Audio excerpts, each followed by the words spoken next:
Yeah, let's play Golem. Golem. Yahtzee. We're gonna skip past our announcements today, I believe, and we'll just go straight into the action. Which means remembering where we left off, and it's been a little bit. But if I recall, last we left off, the motley crew finally steps out of the bunker into some fresh air and sunlight, sort of, because you're in a pipe, or you were in a pipe, which exited to the side of a mountain, which you eventually scaled down and made your way back into the forest, but not before seeing from that viewpoint up above a large valley in front of you, kind of like secluded away based on the way like the mountain is shaped, and you realize it's probably why you wouldn't really easily get to it from the front, and it kind of lucked into it from seeing it from the side of the pipe. And nestled into this little valley is some water that trickles out of this pipe into a small lake where you saw the T-Rex drinking and resting and kind of just frolicking as much as a T-Rex frolics. But down you went and went out and about and around, trying to make your way out of this valley. And when you heard this loud like boom and the ground shaking in the distance. Oh, right, and the flower blossom that you had turned into a bird and flew away. Forgot about that. Just aside. But you surrounded by these strangers in similar uniforms with symbols on them. You find to be the Wardens, who kind of all surround you and start taking any of the sort of, I say futuristic in our terms, but any of the ancient technology that you had uncovered in this bunker away from you. However, everybody did stop a certain Lenora from revealing her little Furby baby. So that is still currently shut off, just so you know. The power is off on that thing. Cheeto, my baby. But she Yes, doesn't. Cheeto. She doesn't have Cheeto. Cheeto, right? No, she is Cheeto. Tucked away. She's okay. You're Yeah, holding she's on. hiding Cheeto right now, but I'm just letting you know the status of Cheeto right now is he is turned off, and which means he will not drain battery in this state either, which is good, but keep that in mind. But anyway, so eventually you kind of made odd allies. You signed a contract with them to aid them in a potential mutual thing, mutual ask, which is to find the source of some kind of issue that the Wardens were detecting. And that has to do with Eriskar, the city on the other side of the mountain. And so you camp down for the night before you begin a long trek alongside the Wardens up and over the mountains. So we're going to zoom back in onto our little fire pit where Fitz was cooking away. Me too. Mac too. Mac's Max just and kind of Angela. sitting there on this side. Meep, moop. And as Fitz, you were kind of cooking up dinner for everybody, a certain elven woman kind of popped up beside you, who had been you probably noticed was watching you for a solid bit while you've been doing all these preparations, while you were cooking and everything, and kind of finally having that moment where you weren't really around your friends. Pinto actually, like maybe talking over with Lenora but trying to hide. Cheeto like occupied. She took advantage of a moment where you would not be interrupted, and she came over to you and asked you where you were from, if I recall. And when you continued to answer Balroga, she kind of looked at you funny and said, well, I thought for an android that you might have a different answer. I forget exactly what I said last time. And kind of slinks back and like leaves the direct. Now, she doesn't like run away, but she kind of just slinks off. And you are left with this very confusing statement, and that's where we're going to go ahead and pick back up. Yeah, I think where I had left off, it's sort of put the burner on low and looked around and didn't see anyone, so he will follow her, and not try to run, but definitely try to walk with a little alacrity, as they would say. Oh, fancy. I like it. Yeah, one of my SAT words. Oh, But like his blood definitely runs cold. He's very confused. He's sweating a bit. Definitely feels a lot of tightness in his chest as he's trying to gain on this tall elf person with a blinking throat tattoo. Yeah. So I think she kind of like walks through the camp. So walks past Derek the dwarf, who was kind of talking to Toku, and you kind of end up having to like step over some bags. Like she cuts like straight through, and she notices you following, and so a little bit on sort of the outskirts of the camp where the firelight is just barely kind of reaching on the side of a very large trunk of one of these, massive trees. She just leans against it and watches you as you kind of follow after her.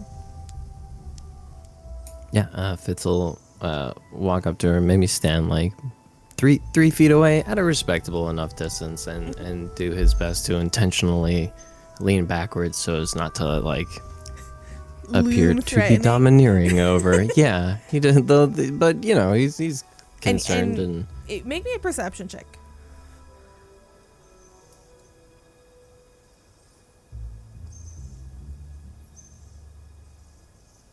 16. 16. Looking at this moment, like, when you were trying to follow her here, like, you lost her for a second. In the shadows, it got a little bit darker from the fire. And then you kind of look at her, you find her all of a sudden kind of leaning against this tree, and it surprises you a little bit.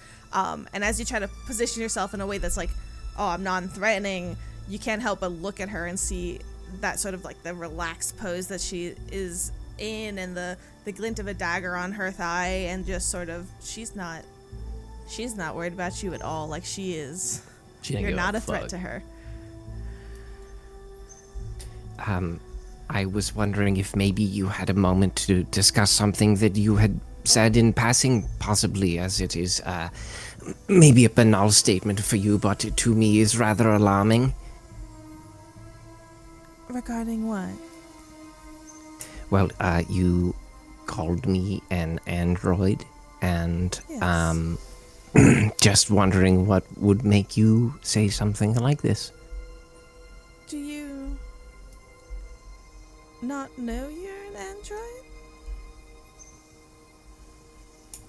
No, I am mostly flesh. I know that what you see on a lot of my body may look like I am not talking about your artificized. augmentations. And she glances to, and she calls them augmentations, not really a word that you've heard used in, like, for these type of things, but she glances at your mechanical arm. She's like, I'm not talking about your augmentations. And she does sort of cut you off a little. The lines on your face, you think those are tattoos that you got? I just assumed that they were a byproduct of the many treatments that I went under as a child. And the blood you bleed, what color is it? It's a very very deep red, like an ochre. Have you looked at your blood? Inspected it? It makes me a little queasy. In a swift motion, she grabs the little dagger, unsheaths it, and flips it in her hand. She reaches her other hand out to you, and she goes, "May I?" Fitz will give her his non-dominant hand. The flesh hand. My flesh hand. My still hand. And she will okay. Everybody in this moment probably anticipates someone to slash your palm. But that's stupid, because that's the most used part of your hand, and I hate when movies do that. It'll get so in the way. Instead, she pricks your finger. Like a normal person. That's one of my pet peeves. Anyways, she'll prick your finger, and she'll start collecting some of the blood that drips from your finger, and she'll kind of like squeeze it out into like a very small glass vial. Potion vial. And Fitz will just kind of watch. She'll nod her head and like motion you to go back towards the fire. And so at this point, she's going to go, like, she's going to show you something. You're not sure what she's going to do, but you know that she's going towards everybody again. So is this something that you're okay with? Is this something that you want? Try to ask her to do discreetly. No, I mean, if she's gonna make a thing out of it, she's gonna make a thing out of it. Okay. So she'll end up going, she like stops by Derek for a second, and talks to him for like 2 seconds as you're following her. Something about like, give me something of like, give me this from your supplies, some alchemical component, you're not quite sure. He grumbles about it, eventually gives it to her. She goes over to the fire and she starts doing some like very small alchemical like thing where she distills some of your blood with some other solution, and eventually she kind of heats it up a little bit, does little things, and eventually the color shifts. The red dissipates into like a clearer, slightly cloudy concoction here. And then she will hold it up to the light and beckon you to come look. And what you're able to see in this situation is little tiny sparkling lights, motes that dance in this little glass that was your blood. And she points it out and she goes, those are nanites. That's what makes up your blood. I'm made of some kind of bug. No. Technology. Fitz is gonna start dry heaving. And I will say, So like, y'all at this uncomfortable. point have seen her name being Delamira. And maybe if you have, I don't know if I said it before, but if you haven't, then you overhear it when Derek kind of grumbles about her. Like, what do you want, Delamira? And she's been doing all this stuff in front of the fire. So I will say, Pinto, Gerran, Lenora, like, you can all see this, and you start seeing Fitz dry heave. How many of that is inside of me? That's all that's inside you. I mean, with some synthetic organs and such. You're not taking this well. Little gerbil man. I need to sit down. Oh my gosh, are you okay? Yeah, what's going on? What is that? And she'll like kind of corks it and tosses it to you, Fitz, because it's your blood, and kind of leaves it to you to explain. This rude elf has shown me that I am made out of tiny lightning bugs. What are you? What? She boiled my blood. This is your this is your blood? That's my blood. It is So my you blood. Are In many you ways- sick? What? In many ways, you are like a large tree. What? She can't be serious. I What take do you, small what do you comfort mean? in that, There's thank you. bugs. Full in of bugs, there's and a bugs in vermin your climbs blood? on him every day. Well, that doesn't make any sense. Miss. She had like started to start trying to like wander away from what has now become this kind of like emotional like moment, and you catch her and she like turns around and goes, Hey, yes. man, did you put bugs in my friend's blood? No. What are you doing? All right, gather around. Maybe we can slow explain things this. down. Yeah, that Yes. sounds like a good thing. Yes. I couldn't help but notice, though, you're the second time you've taught us something about ourselves today. Always a pleasure. What did you say your name was, Android? Me? Yes, Well, what did you say your name was? Delamira. Thank you. I am Fitzroy. Fitzroy, You just called him a what? is your food ready? I have no clue. My concept of time is a little askew right now, unfortunately. She'll like glance over at Toku, who like jumps up and like runs over to like check your food, and we'll start plating it out. So basically start giving everybody food as everybody sits kind of around the fireplace, as she will wait for everybody to settle down and begin explaining. Yes, go ahead. Fitzroy, does this mean that when you eat, you are also feeding the 1 million bugs that live within you? Oh, my Lenora, come God. on. I'm a Maybe we just- father. I'm a papa. And that's where we end our session. I'm out. Hey, that's it. That's it. Jesus. It's been So less than 12 hours. And I'm not going to two- call you dad. I'm not asking you. I don't feed you that way. I thought I had a big family. Jeez. I'm very overwhelmed and would not like to be as focused on me right now, but I understand. Fitzroy, that is this how you inevitable. become pregnant? Is this you as a pregnant? if you will just put that food in your mouth to stop talking, I will explain. In the meantime, Fitz, do you want something to drink? Yes, something very strong, please. Don't drown the bugs that he's pregnant. Some of They're them not- can They're drown. not.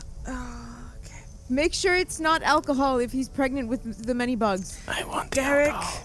My mother's give taught me this. me some alcohol too. She goes to Derek, who's just like, that I can do, and we'll start pulling out some like mead and other kind of variety of alcohols that he has collected. He does not want to share with all of you, so if you have your own stash, he'll let y'all take care of yourselves, but if you bug him, he'll begrudgingly hand some over. No, they just stole my innocence and are telling me what I can do in a forest that I didn't know was governed by anything. I'm gonna take their fucking alcohol. Yeah, you just don't even Totally look fair. at him. You grab it from his hand, and he's like, whatever. 100%. I also need a paper bag Why? Never mind. for hyperventilating. Oh, I thought it was for something else. Okay. What did you Can think I- it was for? Can I ask for a quick point of clarification? Do we know what androids are? Okay. I will let y'all make a check, Waffles. What would society? Society, unless they have some kind of weird lore, which I doubt. Yes. Okay. Some of us have some weird fucking lore. And this is a very high DC, just as a heads up. I got a +2 society. Hell yeah.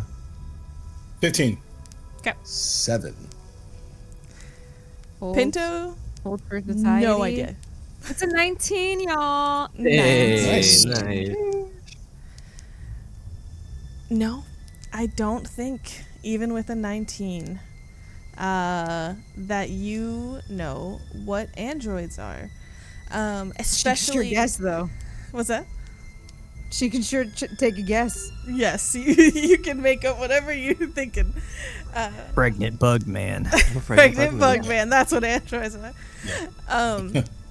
Yeah, Gerran just assumed it was some ancestry he just hasn't heard of yet. Which, Yes. I mean, And the not way- entirely. The way she's using it, I think with the 19 at the very least, you'll think of Very- it that, right? Like, you recognize that she's calling him something like a type of being. So, just like there are elves, just like there are dwarves, she's naming an ancestor. If I may extrapolate, android, like androgyny, like a man who can be pregnant with many. That's Or it is- what it is. Maybe she's saying ant droid? Like tiny ants? I think No, Like I'm no, made of tiny ants? Definitely, you are pregnant with 1 million bugs. Oh my Congratulations. gosh. What an honor it is I to be cannot you. wait to tell my parents. They will be terrified. I'm so They glad will I not know let you. me before- work. They will not let me work. maybe before you tell them to be terrified, you let her actually tell you what she means. Yes, that She's would at be this very point just good. sitting there eating this soup, and she's like, "It's good. It's good soup." Oh, you ready for Would me have been now? better. Puts it down. Androids. She kind of looks annoyed over at you, Fitz. What you are.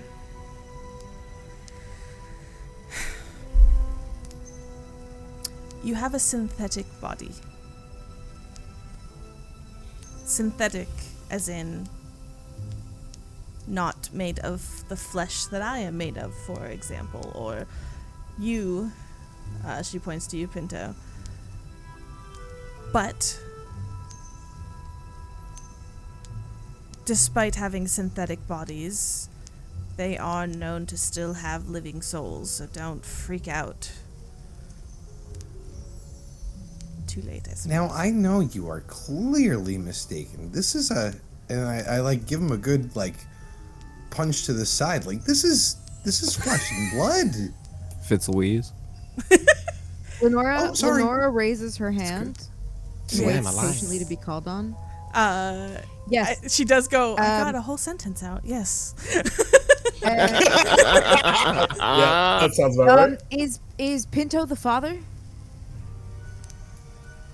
I Could do you not know imagine if he the physics has- of that? Children, but anyways, Okay. androids I'm are pregnant not with 1 million bugs. born in the way that non-synthetic life forms are born.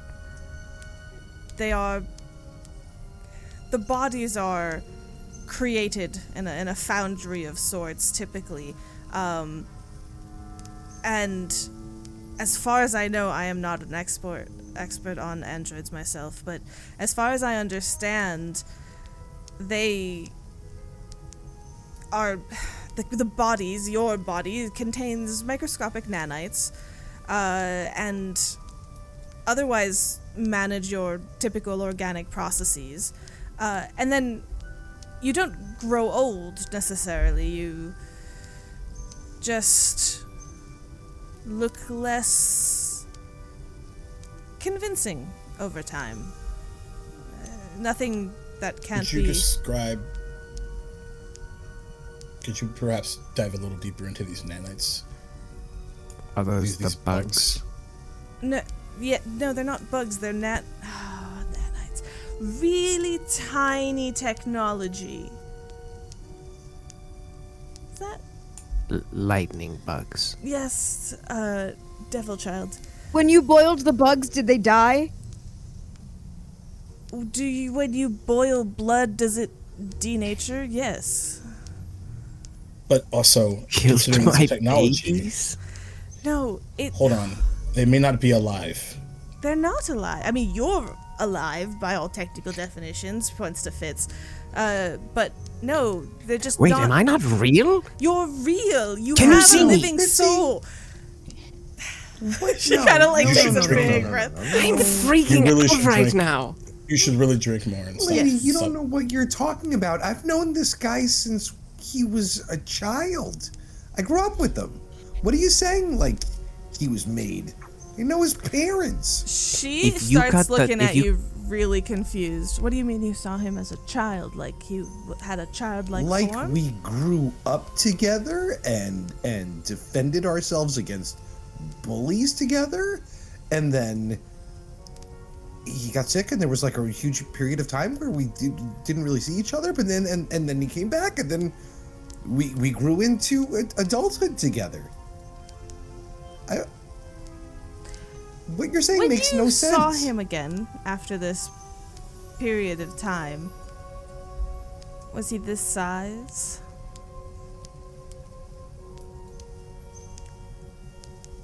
From the GM, yes. Is that yeah? You just thought he had a growth spurt. Yeah, I mean, it had been years, and, you know, some of us are late bloomers. I don't know what you were before, but you're an android. At least this body is an android. So, like, all of it, though? Minus your augmentations, which look to be added on after. Fitzroy. What? Bella's regretting what she's Careful. about to say. Can you feel the bugs as they move around inside you? Fitzroy will I'm like sit there and take like a really deep breath. Make me a fortitude saving throw. Incredible. When Bella Okay. breaks herself. Do I need to roll insight to know if she's like doing this to instigate him or if she's That's a genuinely 12. No, friendly? she's fucking fascinated. You said Yeah, a 12? But just to say, we are so I certainly back. did. We are so back. Fitz, you start you're suddenly really itchy. Like the thought of these things crawling, you're like really itchy. Oh my I god, want to I be clear. think I It can. does not Starts to play. occur to. It does not occur to Lenora for a fucking second that this would make him physically uncomfortable. She is just like Sure. obsessed with the idea of these little Right. bugs in his blood, like going through it like a. And also, as a new parent yourself, Fitz just kind of starts fidgeting And, uncomfortably. No. Internally, she turns to herself and says she doesn't want God, what's her name? Delamira. Delamira. Demir. I know She doesn't want her her to name. hear.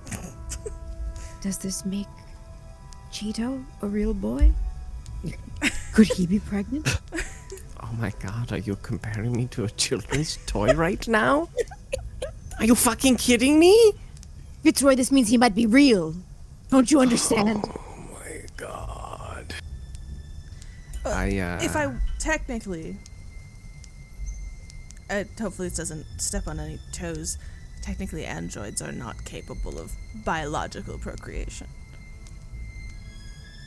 Then why is he so full of bugs that he made? You don't I make any cast- sense. Think of I the Are you cast- hearing yourself right now? I'm casting message on Lenora, and I just Okay, hold yeah. my hand over. Lenora, I believe me, no one is more fascinated than me right now. But Fitzy is questioning his entire existence. Please, just a little tact, please. I'm not sure what you mean. I know. just drag I know. her away. Let's just save the questions for later, not around everyone. Okay? Shall I write them down and then wait to ask them all to him later? Great. Yes. Done. I'll do that. 160 questions later. Run that You're in apartment. good company. Notebooks full. We'll write it together. Believe me, I've got a volume of questions. Wonderful. I can't wait to interview Fitzy later. Miss, so much of what you're saying doesn't track. We've never heard of any sort of technology like that. I Yes, you wouldn't. I don't. You said you're from But to- above table question. Have y'all kept the name of Roga and its exact location a secret I thus have far? said nothing. I don't- thought maybe Fitz actually said something. I feel like I may have told her. When I think she in the asked, last little bit of She the said, episode where are last you time, from? maybe. but I I don't wasn't sure think if you I was specified. like I think you said, like, intentionally. I like vaguely gestured or something. A village over there. Yeah, like yeah. Okay. So we she come goes. from an area that is not advanced at all. I don't think Right. How old are you? If me. yes. Oh, I'm 26. How can she flirt with you at a time like this? No, Is that it what explains this a lot. message No. to Fitz? Is that what's happening right now? No. It's disrespectful and insensitive to what I am experiencing. It's the fur. Like I know I didn't catch the last bit of what Pinto said because he cast message, but kind of looks at Pinto. Considering what we just discovered, is it really so strange? I understand that you don't have experience with a lot of technology, which is why I made the unfortunate assumption of thinking that perhaps your friend was not from here. And Where did you think I was from?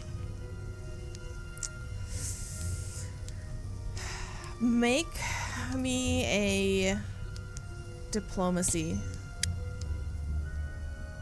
Just, how good your puppy eyes are right now. That's a 15. A 15. Anybody else do we need to make Yeah. This fits a specific question of like, where did you think I was from? Yeah. She looks at you for a second. Not here. And you see her kind of think for a second. With the 15, that's not enough to get her to say exactly, but I will let you have a free perception check at the same time. Okay. Free 30. 18. The pause, the look on her face when she almost was going to say perhaps something that might give away some, potential personal or otherwise information about her. There's a look of like, there's an expression that crosses her face, and it's just a little vulnerable and just a little bit almost sad.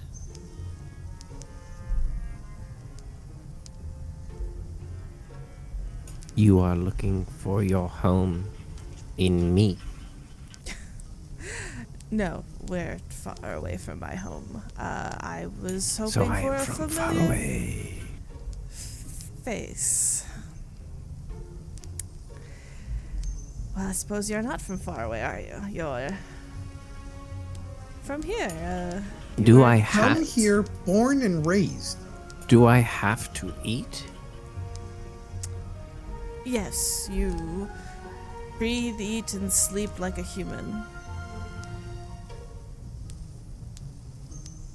It's the nanites that keep you functioning. It's a very intricate artificial system that acts very similar to a typical humanoid body. Once again, you do have a soul, so don't freak out. If someone cut my head open right now, would it be ooey and goopy or crunchy and metallic? Bit of All right, both, aliens. probably. I do not like that answer. Fitz, can I ask you a question? You just did. I'll ask another then. Yes. Nice. Okay, let's say perhaps you don't bleed the same. You're still you, right? Well, then all right. It doesn't have to change anything if you don't want it to. Yes, but at the same time, I feel like when we return home, there are probably some explanations that are maybe owed. I Perhaps. think that's fair. But For the maybe you don't have to worry about it for now until you get back. Can I ask 18 questions? Not yet. Okay, I will Fitz? hold off. Fitz, listen, Oh, and I that's kind two. of stand in between you and everyone else. Fitzy, look, this is me talking. You know me, right? You remember? Do you remember when we were in secondary and Bullock, he threw that rock at you, and it hit you on your ankle. You had that little bruise on your ankle. That's real. That's real. You are real. So I don't know. I don't even look at her. I don't know what this lady is selling you, but I know you. You know me. This is, regardless of what she's saying, you are you. Gerran, make me a perception check while this is happening. Okay. Fitz will stand up for a second, and it's in this moment that you really notice that he's a big motherfucker, and What did he's you- just egregiously still. And I think in that moment of stillness, And I apologize if you can hear it. It's raining in the back. So Okay. Oh, I just thought you had a little train in the back. no. It is the little ding ding ding of Pitter rain. I thought it was waffles, if I'm being honest. I mean, all things are possible. It starts to sprinkle in this forest to match the ambiance. It drizzles. It's a little. Yeah, do that. But only when Max speaks.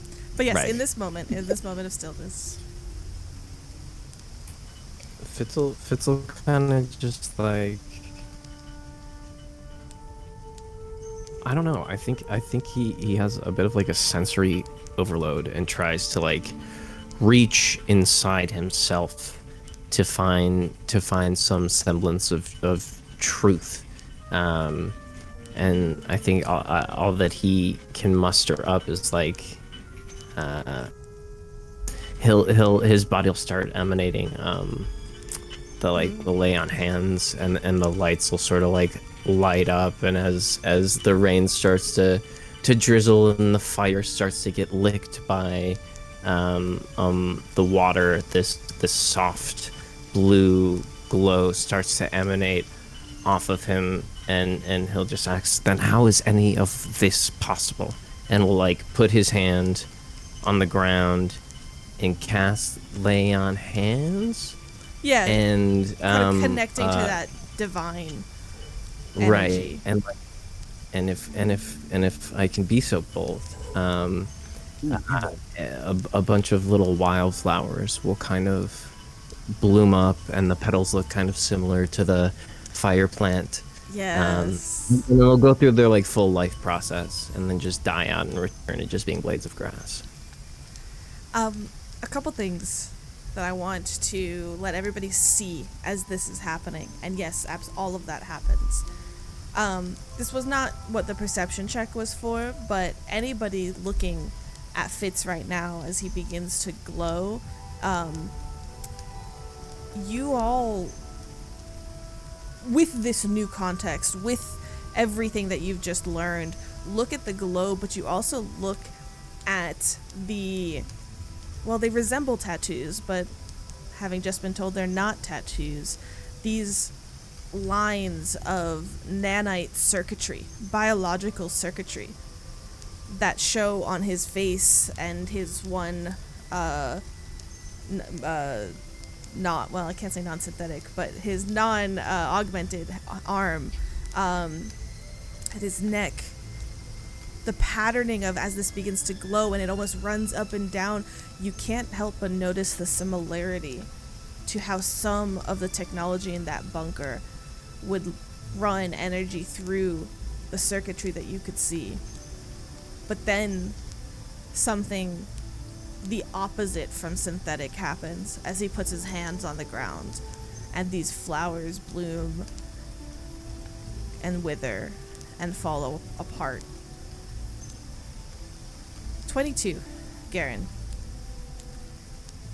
You notice all of this, what everybody else notices, but you also notice two other things.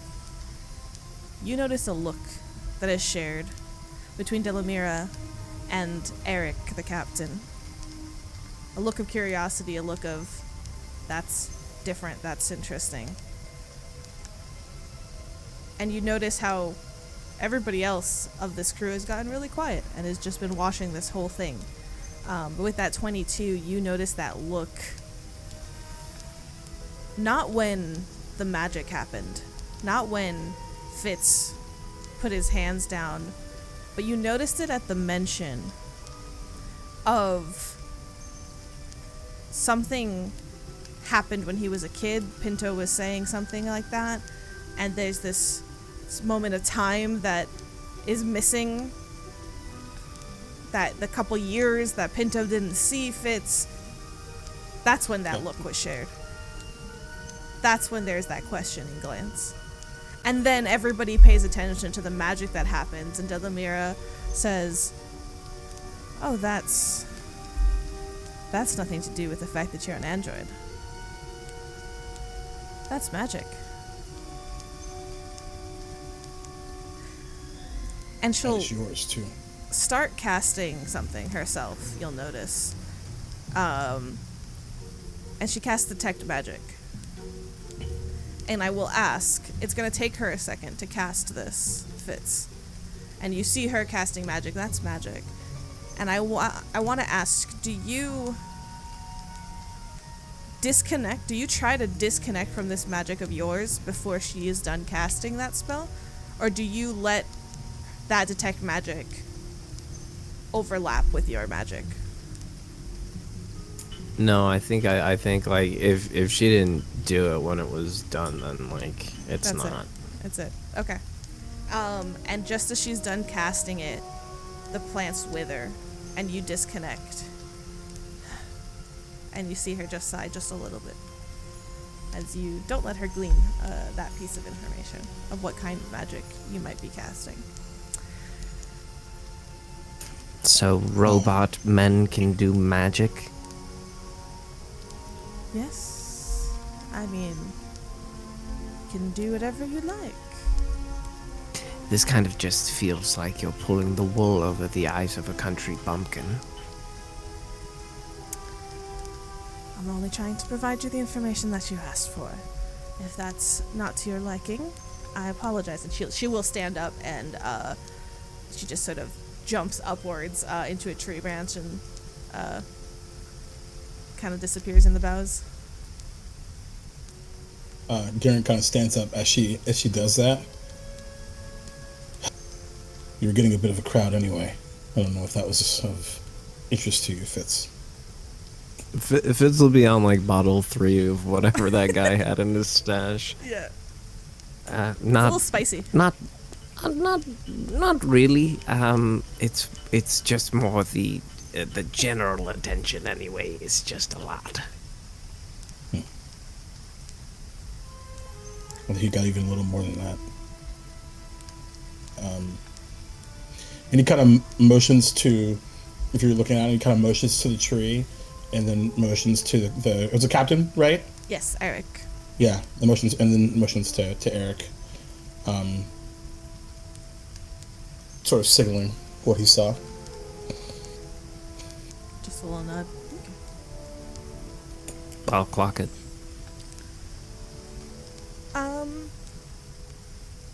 Has she like disappeared like completely from view? Yeah. Okay. You don't know that she's disappeared out of earshot. You don't know where she went, but you don't see her. Yeah. In that case, then he's gonna shout up to the trees.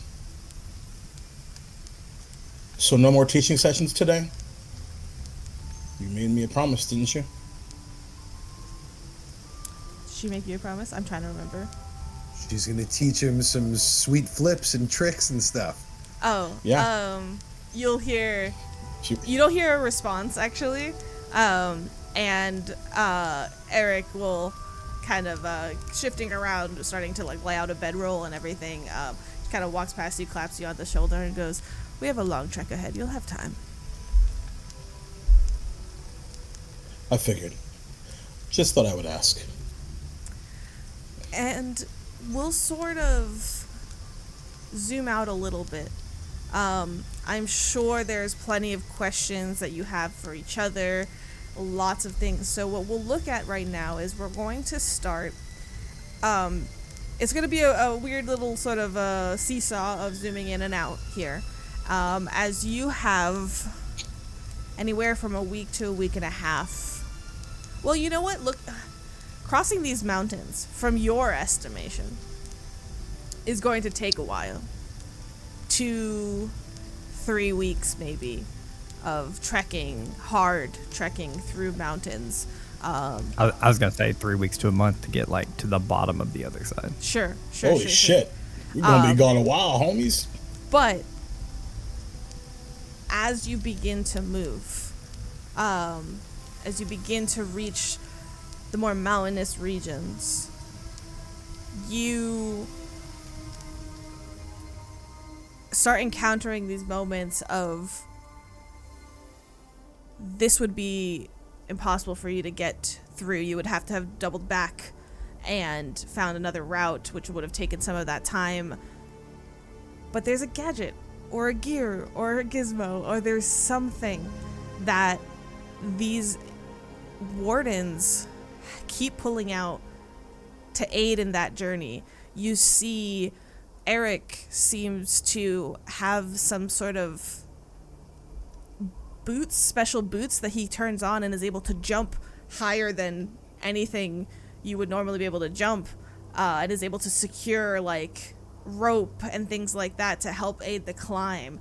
And you see all these little pieces of technology that they have on themselves that makes this quicker than you would have ever been able to do alone. And you begin to save some time and save some time and save some time, and you manage to make it a good far way within like about a week worth of travel. Now we're not going to just skip ahead a week right away, but as we sort of zoom out and you begin your trek with these individuals, there I'm sure is going to be plenty of time for different conversations with these individuals. So I want to ask, let's take it a couple days that we'll kind of go in exploration mode, but in addition to that exploration mode, where I'll be honest, I'm not going to do the typical rolling of exploration mode in the sense of like one of the nights there are these dire wolves in the mountain that come out, right? And with everybody, you put them down, no problem. Honestly, they do a lot of the work. You see some of the guns in action. You see all sorts of things, right? At some point you have the path is completely like crossed by mountain goats. Like you can't get past a certain area because there's just a herd of mountain goats that are standing there. And you see all sort of this like sonic noise thing that they use to sort of distribute, like all these things, right? All these things, strange things that you would have had to handle, is all of this stuff is happening throughout this travel. And I care a little bit more about what you're looking, what information, what conversations are being had. So is there anybody of this crew that you're trying to get closer to? Anybody of this crew that you're trying to learn about and befriend maybe, or anything like that? Or is your time mostly spent with each other trying to figure things out about fits, about anything like that? So just think about that and tell me throughout these different nights and throughout these different travel days, what is the main focus for you? Light. Oh, after you, Jake. Okay, sure. So, yeah. So initially, he's not going to push any further on, initially on this sort of lesson that he's wanting to learn, because there are other ways to learn. One of the most important ways is to observe. So he doesn't necessarily engage with her, not right away. He's observing her. Yeah. How does she walk? How does her weight shift as she moves? How does she draw her weapon? How did she do what she did? It's not the first time she's been disarmed, but not in that way. You know, typically it's you're sort of taking someone's sword away from them. This was unique, and he's not bitter about it. He's just really interested, but not in like an overwhelming way. Yeah. Is he replaying the moment in his head? Yeah, certainly. On the flip side of that, there's also this like absolute surprise of someone that is the most traveled of this group, how much of this world he didn't know. Yeah. And how confident he was when they left about the things that he knew, and he felt like he could, take the knowledge that he had and bestow it on these people. And then it's just like that was a speck of sand in the hourglass. I think those are the two things he's focusing his time on. And he'll sort of, mostly spend time with these folks. He's not very interested in being friends with any of these motherfuckers. He doesn't trust any of them. Yeah. But if he can learn from them, that he'd be stupid not to. So I think she'll notice the tracking. She almost sort of like out of a outpatienting, like you're not going to get what you want right away kind of thing. She probably doesn't approach you the second night either. But let's say, one of the times when dealing with the dire wolves, with this traveling. She's like kind of one of the first ones. Eric too. A lot of the Wardens are one of the first ones to kind of jump into there. And you didn't hesitate either. And you kind of jumped in and had in the combat, in the typical sort of like, well, we're fighting way, had her back. You know, Direwolf came jumping. You showed your stuff, and she was able to see a little bit of your moves too. She was able to see how you fight and how you sort of dance around swiftly and dexterously. And so, probably that night, the night after the direwolves, once you're setting up camp, and it does get progressively colder. Keep that in mind. It does get colder as you get further up. And one of these times, she will come to you, Gerran. And it's one of those, like, everybody's had dinner already. Everybody's sort of drifted off to talk amongst themselves and settle down. Toku's already in his bedroll, passed out. Like, you know, he's one of the youngest ones here. Glasha and Urag are just tending to the fire. And you've gone to your bedroll, to your, like, place, and almost like you're like, all right, I'll finally start taking off my stuff. She waits for you to take off, like, that first belt buckle. And she just goes up to you, and she kind of shows up from behind. Are you already turning in? It depends. I guess on what you mean. Oh, I figured it might be time to show you a few moves, if you're interested. You already know the answer to that question. And he reclasps the belt and stands up. Yeah, you hadn't even got it out of your hands. It was just one of those things. And you will Initiate love scene. Yeah, like play the bass, this play does the kind horn of bass. play like a Baldur's Gate. Hey. That's what I was thinking. Yeah. down by the river. I thought I could show you my magic. Oh, man. Wow, that's a good spell. And so yeah, so you begin sparring, and she begins to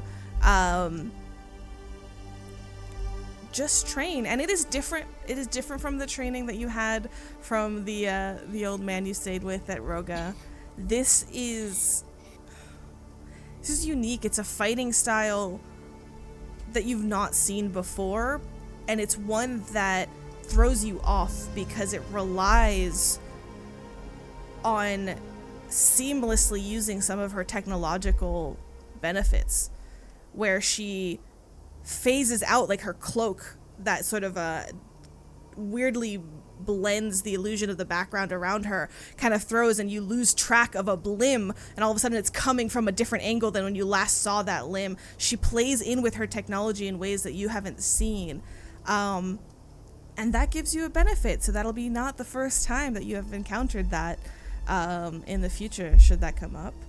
And you spent Syrup, does that make them friends with technological benefits? yes, it does. Is there anything? Trying to get my hero points in the I was just gonna cheapest say. ways possible. No, not quite there. Fuck you. It was great. Shut up. So with this time that you have, and it'll probably happen a few nights, couple training, like, Sure. But the training starts now, you know, after the direwolves. Is there anything you're looking to try to get out of her, converse in this time, or are you focused on the training? No, I think in many, teacher sort of student situations, it's not just about the movement and the physical, it's about the mental aspect of it.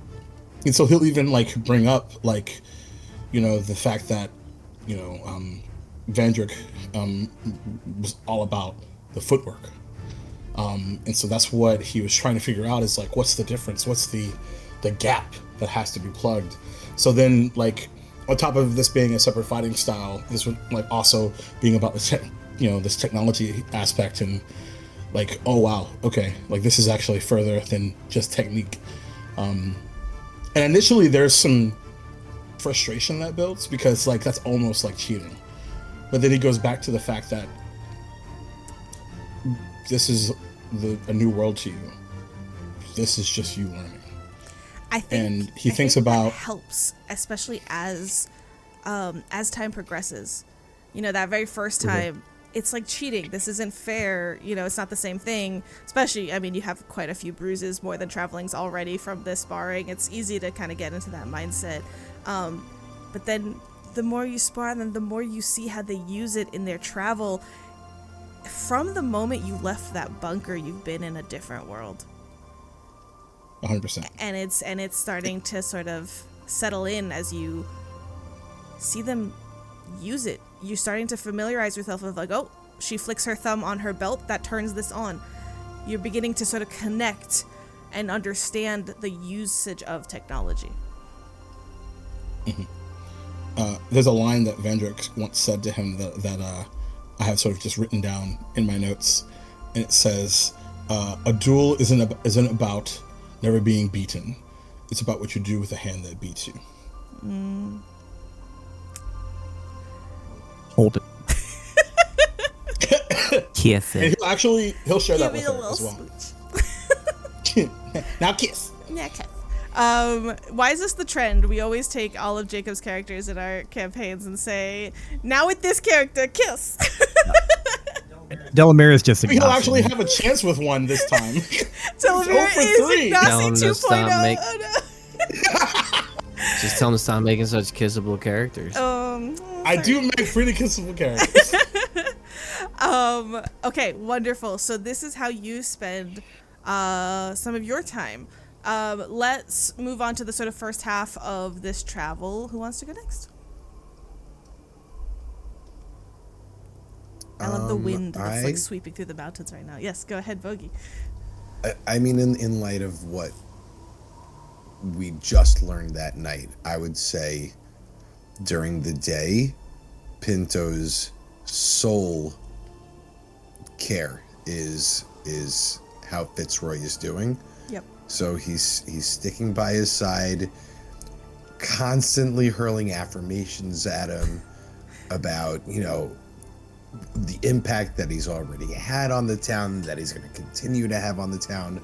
I'm bringing up, hey, do you remember the time that after he hit you with that rock, we got him back by you putting those window peppers in his jam, and I figured out the delivery system, and do you remember how sick he was for like a week? Wasn't that great? And it's just constant stories of that. And then at night, at least this is what he does for the first few days after that whole confrontation at the campfire. At night, he's doing two things. The first thing is once Delmira is asleep, he is casting prestidigitation. This is another little immature prank that he used to do to get back at people when he was younger. Is he would soil their pants in their sleep, and he just did it for like the first couple of nights, and then I would say after that, because this is kind of a big thing that I'm attempting to do here, is in the night, Pinto is going to attempt to retrieve the spell crystal, the spell gem that was taken, or at least access it long enough to copy it down in his spell book. Say that one more time. What are you copying down in your spell book? The delete spell from You've already done the that. spell gem that had I done it already? You already I did don't that in the think- bunker. Yes, and you have the was way able to to do do it that? Oh, really sweet. quickly. You have the feat that lets you do it super quickly, so you're able to do that night. in the Okay, bunker. great. So he casts poops on pants a few more nights in a row. Because he's got the time. One of the evenings, definitely, it's been a little bit, like you've been traveling a little bit. One of the evenings that Gerran and Delamira are kind of off from the camp, you hear their sparring noises on the side. Fitz is preoccupied in one way or another. Fitz is, maybe you encouraged him to like go back to his, like go cooking is really good for him. Cooking soothes him. So like, go ahead and make dinner. I'll get your bedroll all set up for you. Like trying to just, and so you're off setting up the bedrolls for this camp for the night. And Eric kind of swings by at some point, and he just smiles at you. And I will say at this point, everyone's probably knows everybody's names, unless anybody's doing something weird about that. And so he'll just kind of smile to you and says, Pinto, how are you doing? How are you doing? How's the travel been for you? Not too harsh, I hope? No. Staying warm? Why would it be harsher on me than someone else? No, not. Is it about my size? What are you saying? Not at all. And you see that he's like holding some extra blankets. And he was like, I just know that it's getting a little bit colder as we got up, so I wanted to offer some extra blankets. I saw you were setting up camp in case it's helpful. Well, if others need it, but I'm okay just the way I am. Of course. Yes, I had a curiosity question, if you wouldn't mind. I don't want to distress your friend any further of the news that Delamira... Then you already have, right? By then Delamira making has, him yes. question his entire existence in front of a group of people that he's never met. But yeah, sure. Again, Delamira is a sort of solo agent of a kind. Anyways, yes, I apologize for any of the distress that and you see him try to appease you in this. Just the question, you had mentioned there was some incident when Fitz was younger. Mm-hmm. Oh, so this is where you want me to give you information. Yeah. Derek, I don't know if you've necessarily earned my trust. For all intents and purposes, we're kind of captors here. I think we've been pretty cool captives. I think we've been pretty cool hostages. Pretty affable prisoners. Well, you've signed the contract. You did not have to join us on this trek. You are official Warden contractors. If you would like to make this journey without us, you are welcome to. We can leave you. I'm sure you'll make it just fine. Eric, if you expect me to share with you, you need to share a little bit more with me. So how about this? You ask me a question, I'll ask you a question. All right. And you see him kind of look around and goes, mind if I take a seat? Not at all. That's question one. Boom. Now, my question is, that's the deal.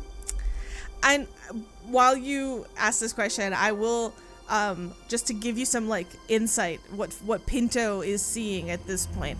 Eric has always been, this is the captain, Eric, whatever. He's 6 feet tall, muscular, really charismatic. He's always been very kind of charming. And as you watch as you don't give him an inch, he's trying to be very cordial, and you don't give him an inch. No, you think I'm impressed by a beefy dude? Look at who my best bud is.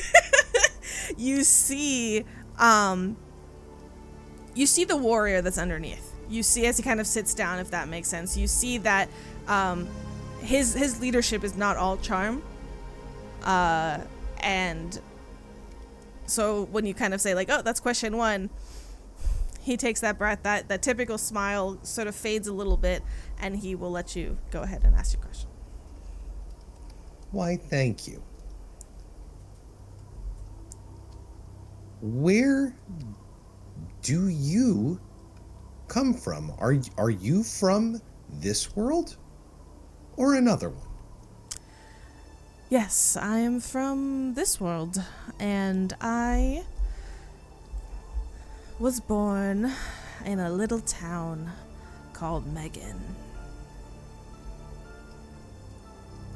Sounds cute. My turn. Is it? Yep.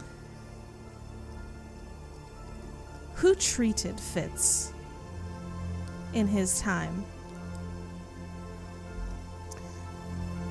Now, I'm not trying to be cagey, because as I already told you, I was really out of contact. Fitz, no one really saw him for quite some time. I would incessantly bother his parents. Let me ask real quick. Fitz, would you have, as a kid or otherwise, talked about the doctor? Yeah, I definitely would have told Pinto about Amos. Okay.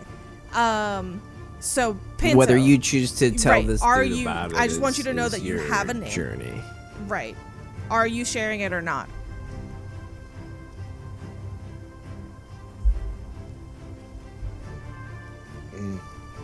I don't see why I wouldn't. I don't see why Pinto wouldn't. Pinto is Would not. Yeah, why he wouldn't? Yeah. I know he was under the care of it. Did I know any details about Amos, or I just you know that he. Amos? Go ahead. No, please. You know No, he did would I- have called him Amos, the Tinker. Right? That's what we called him. Just making Yeah, and that he wore like robes. Yes. I never met this character. Correct. So, I mean, it really is a big mystery. I wasn't there. He was gone for years. He got sick. His parents had told me that he was being treated. There was some sort of doctor named Amos the Tinkerer, and he was. I don't know if he had a connection with Mel, but we just. who? Mel. You know her? No. She's like a tree plant lady. Do you know of those? A tree plant lady? Yes, a very sweet, very old, very humble and generous, and now mysterious and yeah. As in, her body is sort of made of an amorphous hybrid of alive and bark. Is that how That's you would pretty describe- accurate. That's actually pretty accurate. Yeah, we don't have really anyone else to compare her to. But once we learned of the existence of worlds outside our own, I just kind of made the leap that she's not from this world.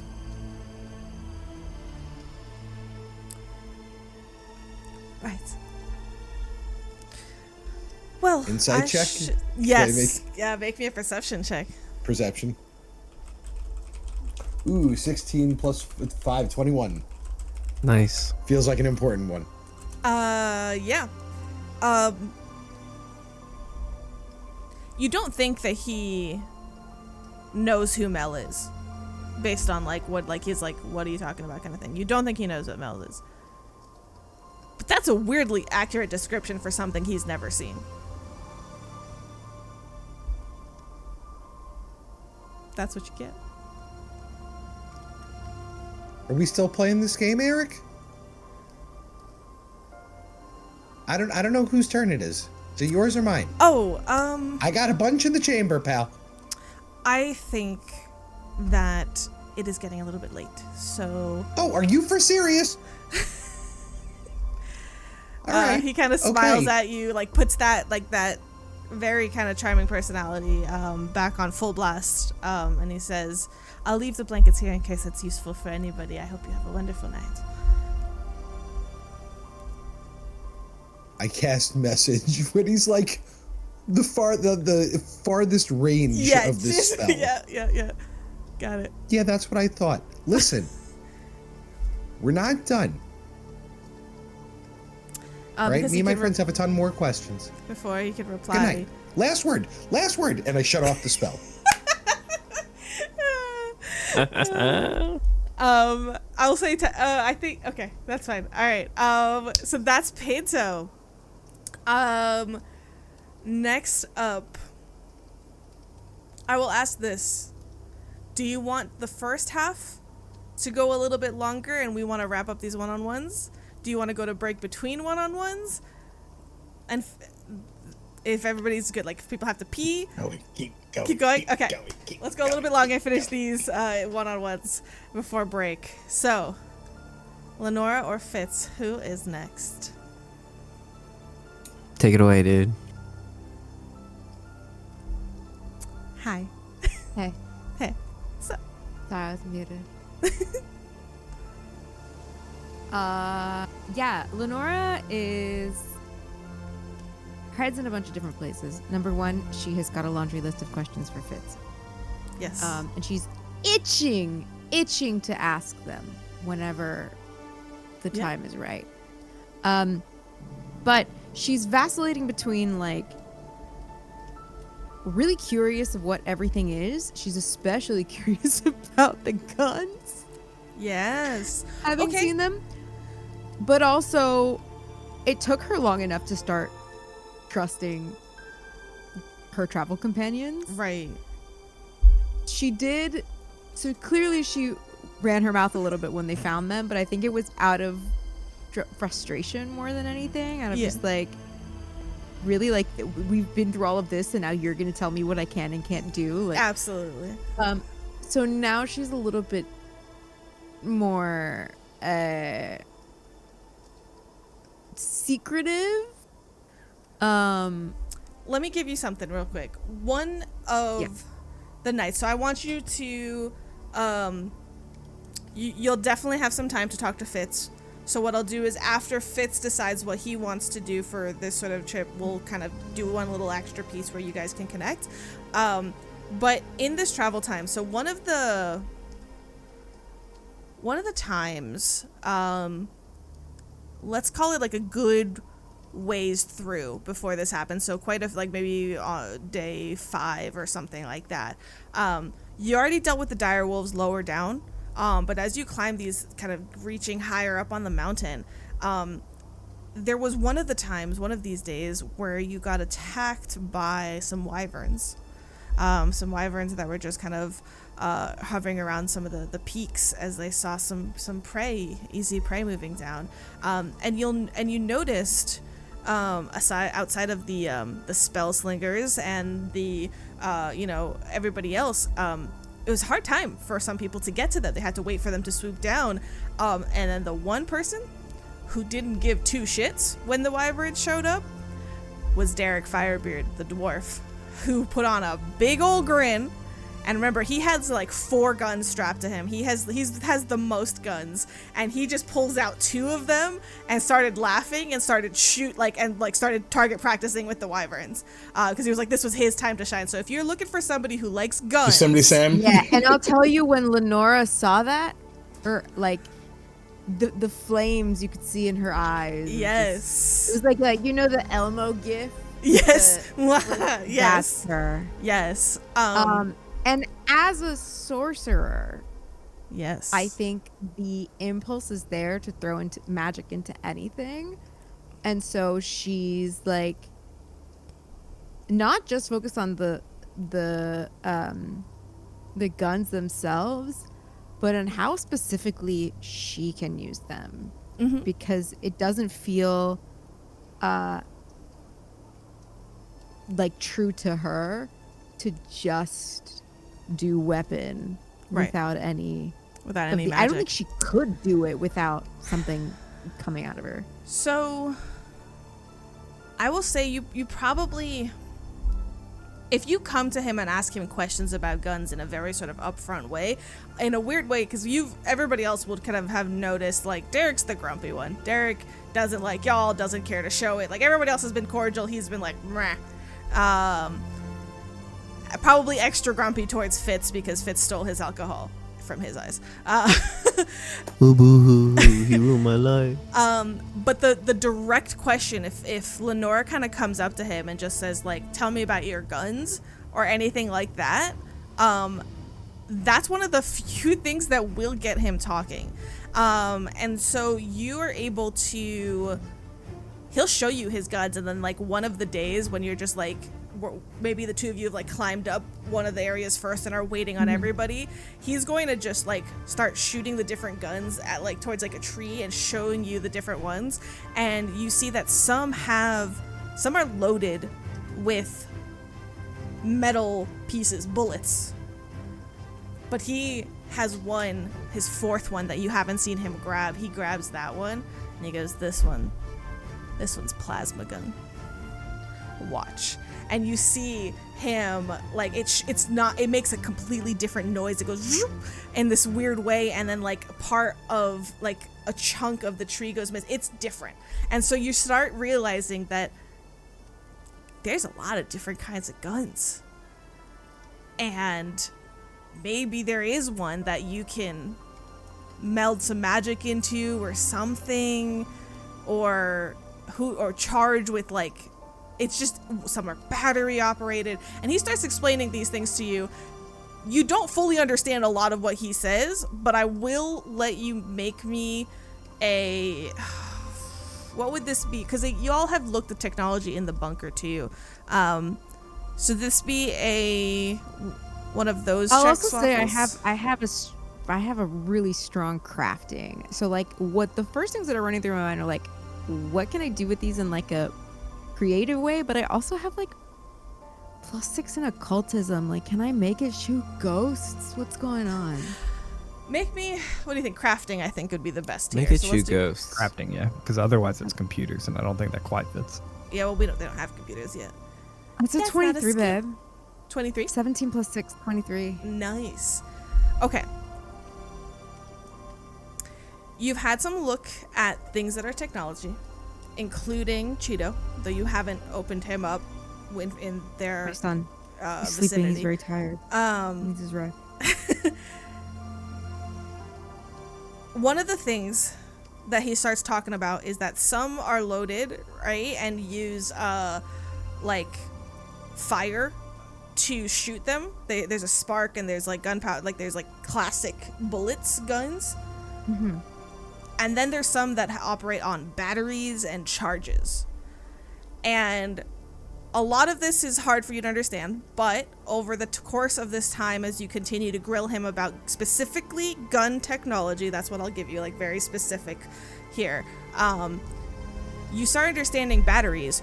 You took extra battery packs. Cheeto has mentioned batteries before. You kind of begin to understand the concept of charging up power, whether that's magic or otherwise, right?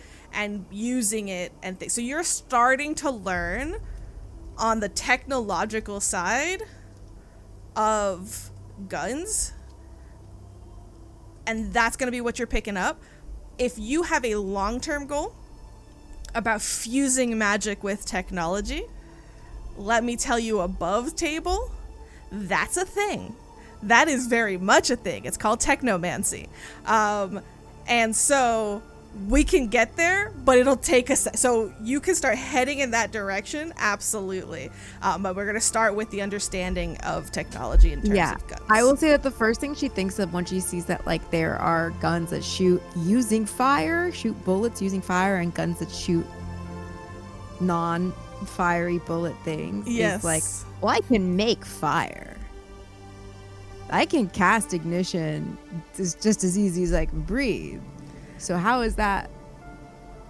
Yeah, he'll start, What are we and doing he'll there? What he'll about tell the you remix? about a flamethrower. He doesn't have one, but he'll start telling you about a Mm-hmm. flamethrower and how that works and things like that. So, in a weird Yeah. way, can you make me a diplomacy check?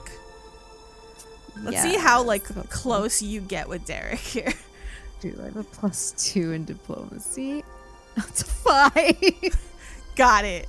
Super close. Not close I at think all. everybody will That tracks. recognize that, like, when they talk about guns, everything is great. If the conversation, like, leaves that even a little bit, it really ends up going to shit, and like they don't talk for the rest of the day. And then Well, she keeps calling him Daniel. Worse, his name's Derek, right? yes, Derek. Right. D-A-R-E-K. I keep calling him Dwarf Derek. Perfect. Excellent. DD. Okay. Fitz. Me. What you doing? Fitz is spending like a lot of time with his thoughts. I think his mind just keeps wandering back to his time spent outside of Roga and like what that was, or if that even is what he thought it was. The And time so in which you it's were a lot- bedridden is for the context of everybody else. in the hut, in the the hut, hut, yeah. as we say. And I think it's a lot of like little like sad boy Luke Skywalker looking off into the sunset Yeah. moments, trying to figure out how to like have that conversation when he gets back. And it's also just I don't know, it's understanding that like, sure, this is new information, and while it doesn't necessarily change who he is, it helps give, I think, a little more color to his awareness of his perception outside of himself. Yeah. And now having to refocus and attempt to understand what that identity is Fitz's big hurdle. Yeah, I think as you spend a lot of time reflecting, especially on your time in the hut, with that man, make me a will saving throw as you're trying to like remember things that you're having a hard time remembering. 17. 17.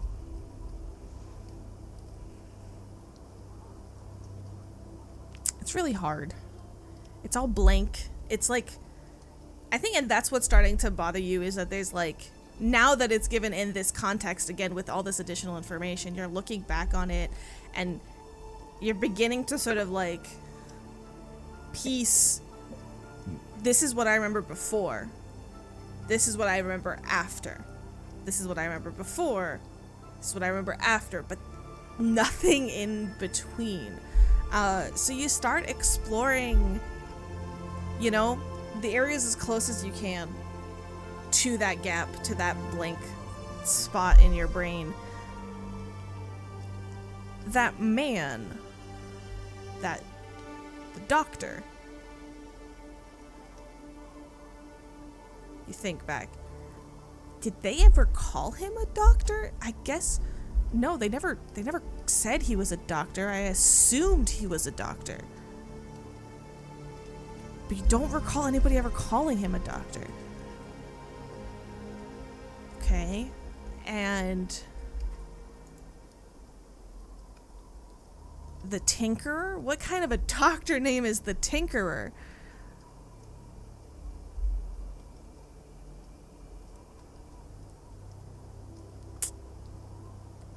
And what happened before? Exactly. What got you to the point of need? You were sick a lot. You were a sickly kid. Very. But was there an incident? Was there something that happened that caused you to need to go off to the hut compared to every other? Like you did your best. You missed a lot of days at school when you were young because you were sick. But like, you know, what changed? What was that turning point? Why did you go to the hut? And you're struggling with that too. And so you kind of are just, that's where you sit right now with that 17. You sit on the edges of this blank space, on the before and the after, and you start to sort through those memories a little bit more and a little bit differently.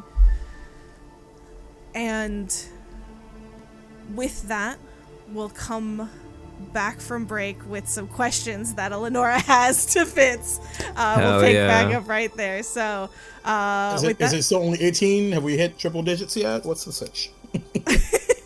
Oh, it's at least 2 pages, I think. But least 2 with that, pages. We're Let's- only at 19, but we got a break. So go to break. So with that, we'll be right back. See ya. Come back with 30 Love seconds.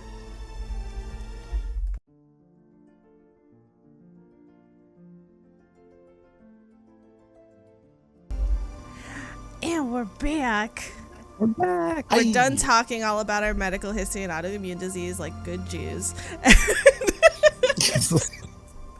Oh man. Alright, so we're coming back into the midst of y'all traveling over these mountains. Over the mountains and through the woods, but just kidding. It was through the woods and then over the mountains. You came from Grandmother's house? grandmother's house, then through there we go. I I see. got it. Anyways. yes, very Jewish. Mel is grandma. I know, I did Would forget you that was take a Chris's. walk to get to the reference? Like, that kind of... Don't ask, I have ADHD, okay? It all connects in my head. I just knew. All right, so we are in the middle of this mountain. I will say, let's make it a little bit earlier. I'm sure, I don't know how long Lenora could hold off on asking these questions. So let's say like She explodes like a volcano. let's say this is the day before the wyverns, the day before she finds Derek's guns and kind of finds a new hyper focus.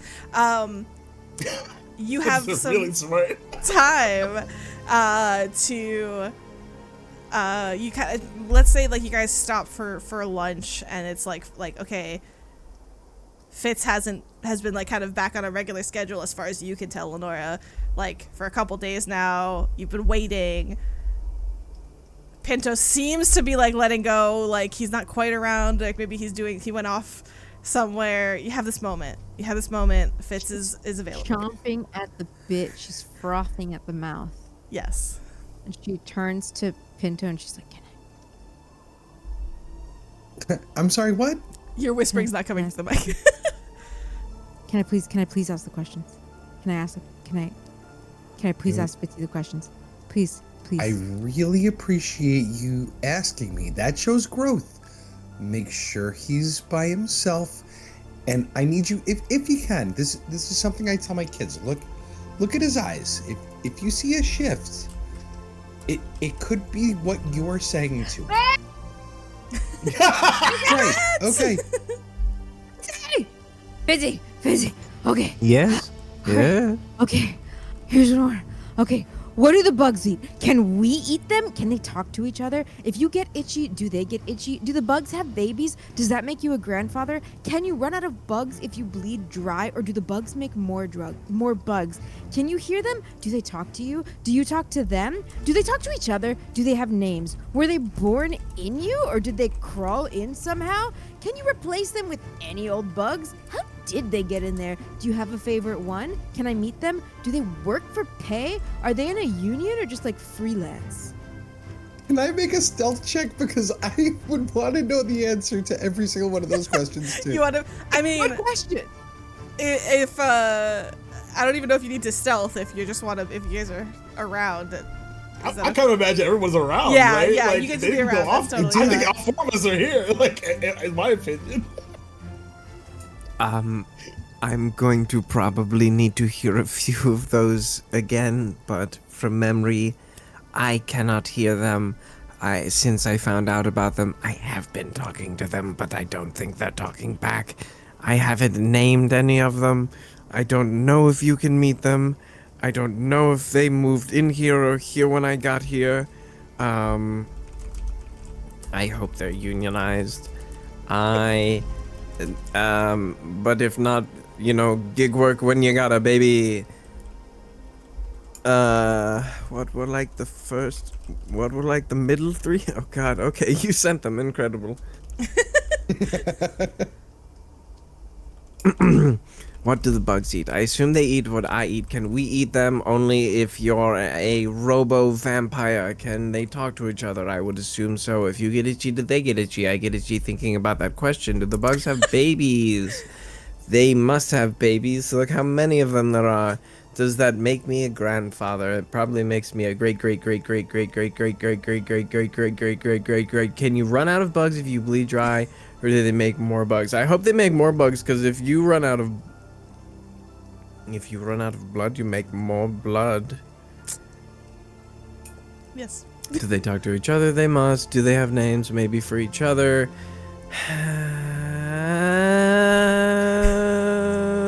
Does he start freaking I think that's out all the as he reads questions. these questions? Yeah, she hands him a scroll. and those are the sounds he makes as he looks over them. Yeah, just a really but quick I think anecdote. does that cover it? Thank you. Just a really quick anecdote. Gerran was sharpening his rapier, stopped during the chaos, and in the moment of like the silence, he just goes right back to sharpening. I love that. Are there any other questions that maybe didn't make it to the parchment? As soon as I have any, you will know. I do not doubt that for 1 second. I'm gonna copy a few of those questions down if I could corner Eric at some point again in our travels and try to play the question game again. About the About nanites. about nanites. Yeah, he'll I think he very sort of generously happily answers these types of questions and doesn't need, like, he's just like, no, I won't,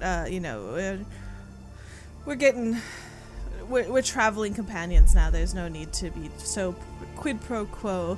I'll happily answer these questions, and kind of doesn't, tries to do it to kind of garner some goodwill. He explains that nanites, in the case of androids, and he admits that he's not an expert on this. Like, he has not met any androids himself. This is, Delamira might know more about this kind of things like that, but he goes, from my understanding, nanites are, in the case of your friend Fitz, behave very similarly to blood in his body.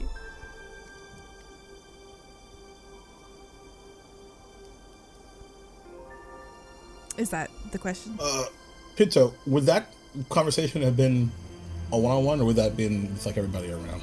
If you're saying that there's no longer a need for like clandestine conversations when like I'm asking these sorts of questions, I probably would have asked Fitz if it's okay that I like ask these questions in front of everyone. Right. And if he says yes, then Everyone's already airing out the dirty laundry, so why not? Yeah, we'll say this happens like as y'all are hiking through a easier part of the mountain that doesn't require like ropes and climbing and stuff. He'll ask, so where we're going, is there some type of postage system? There is, on the northern side of the northwestern side of the mountain range, a trade route of sorts between the cities along the coast, I believe. But if you're looking for postage back to the other side of the mountain, they're probably few and far between. I don't know. We're not allowed in this village, in this city, so we don't know specifics of them. No, it's not urgent. It's more of a few letters I want to send once we are close to our destination. Where? Back home? And elsewhere. I see. Perhaps. I don't know that we could be the carriers, unfortunately, but if we come along some traveling caravan, perhaps we could send a missive alongside them. No, yeah, I wasn't asking specifically for you two. Just if there were, areas or places. It is fine otherwise. Again, not urgent or an emergency or anything like that. Perfect. I am curious, though. How do you contact those you love?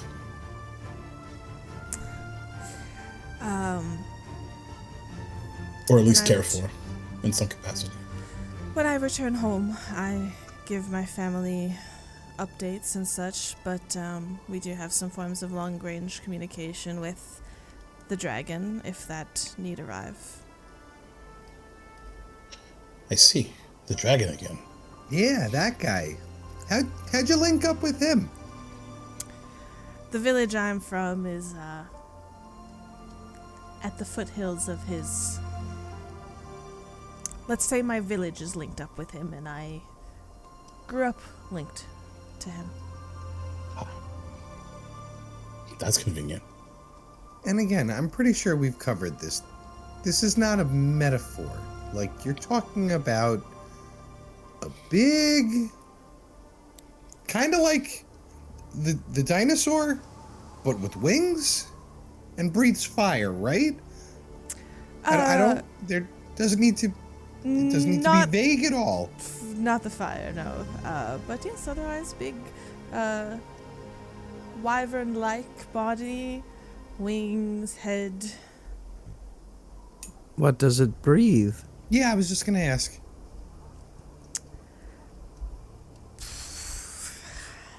Air, I would assume, like the rest of us. Okay, what does it think spit you out missed of the- Yeah, he its doesn't throat? spit anything There you out. go. Oh, I don't Yes. think. Not that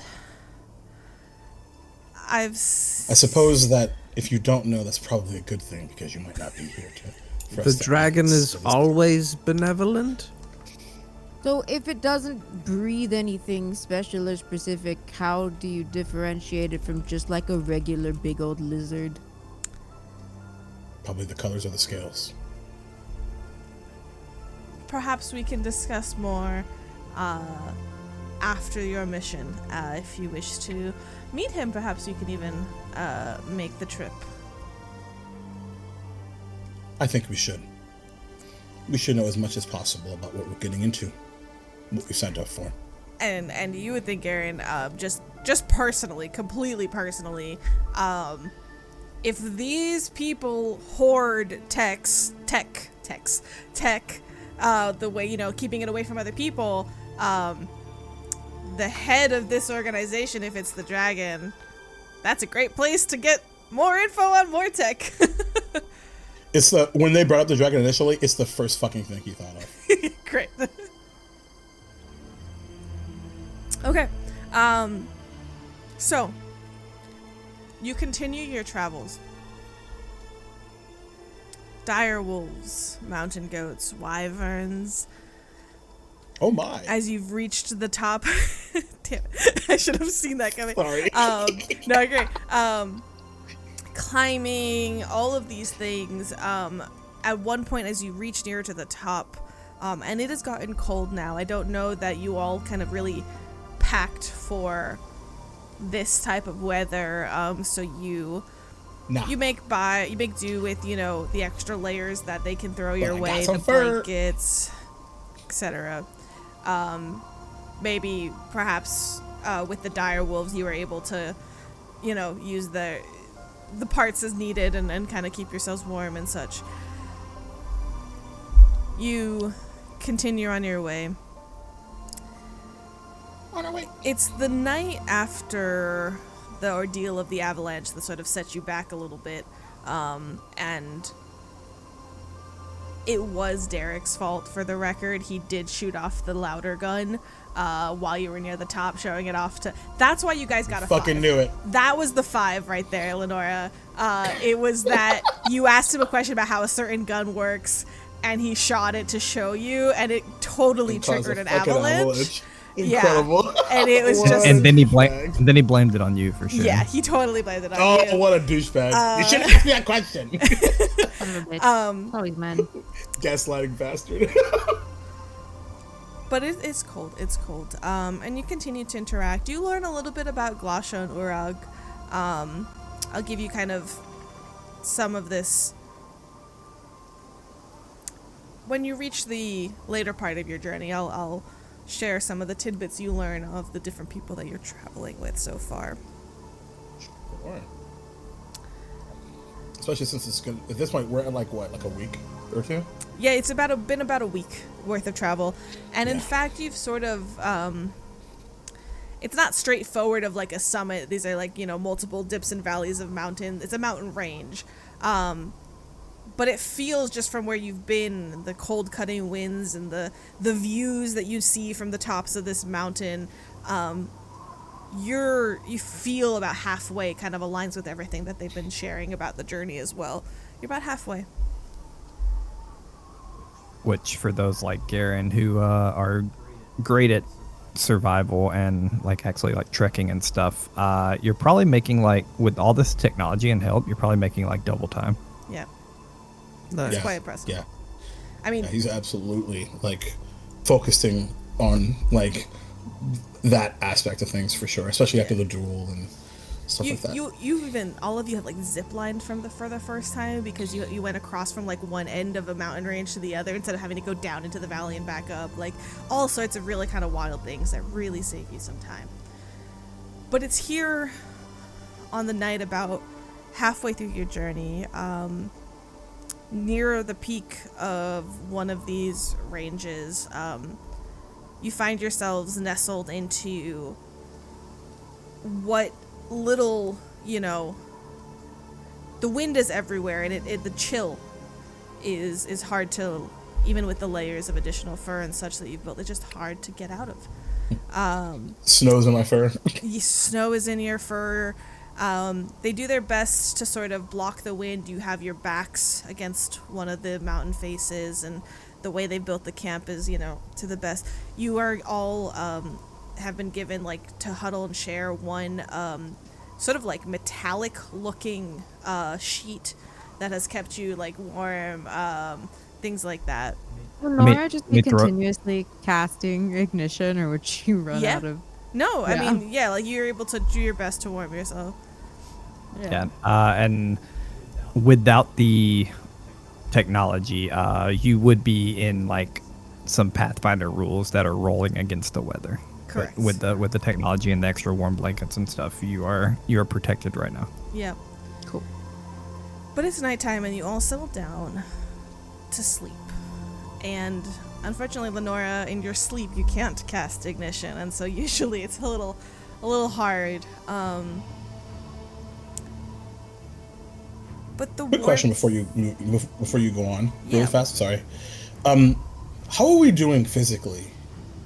Not to make things more difficult, but I'm really curious around we traveled a good bit ourselves. Yeah. This is But you're doing like a mountain 5 climb. levels different. Yeah. Yeah, right, Yeah. right. So I'm really curious how we're feeling right now. You Even though with the help. You all get a lot of help, not just with the technology, but often Galasha and her brother Urag are the ones in the middle of the pack, so to speak, that are helping you. Like they heft you up. They even give you a push fits. Like they're really in there helping. Toku does his best. He's more just like the little cheerleader. Like he's trying to keep morale up. Would you all like to make fortitude saves throughout this trek just to kind of see how you're holding up? It's more representational. Fucking let's make You this won't, crazy. you won't Some die, rolls. Bogey. I see that. I mean, unless that nat one happens, 3 nat ones I in wanna a keep row it and you interesting. die. Last I checked, we roll dice in this game, okay? Sorry, but that's an 18 plus 6, 24. Nice. Those fires are keeping me so. Ooh, 17 plus 5, 22. 22. Pinto, you're riding a lot of the way, which has been really nice for you, so you also get that extra body warmth. I'm also casting prestidigitation on my undergarments throughout the whole time. Nice. So I'm just feeling super comfy. keeping them toasty and warm. Fits. Man, I'm so torn. That's I'm so torn. 27. 27. Yeah, I mean, Whoa. the huddling, 19 plus 8. you wonder a little bit of the placebo effect of like, am I even Now that I know. real? Does this Do cold I bother me? even feel Yes, and you do, but Pinto makes sure to take care of you, and sort of the two of you huddling together makes that a little bit easier. I wrap my body around the back of your neck, so I'm like a mink. Don't like this visual. I'm also Sister Act. picturing a montage of Fitz trekking across the mountain, looking wistfully into the distance, while Billie Eilish's "What Was I Made For" plays in the background. Hell yeah. Jeez. In perfect dice tell the story. 14 for Gerran. Perfect. So Lenora, you're keeping yourself warm throughout the way, and you also have a hyper focus that you're getting to like enjoy throughout this hike. So it's been strenuous physically, but like your morale as well, and your body is keeping up with you for all intents and purposes. Gerran, you made it harder on yourself because you're also doing training at night or in the evenings, and so you're really wearing down your body. So I would say at this point, about halfway through, you are feeling a little bit of that exhaustion. You are feeling of like, dang, this was a lot, and not climates that you're used to as well, especially. No. And I think there's like an air of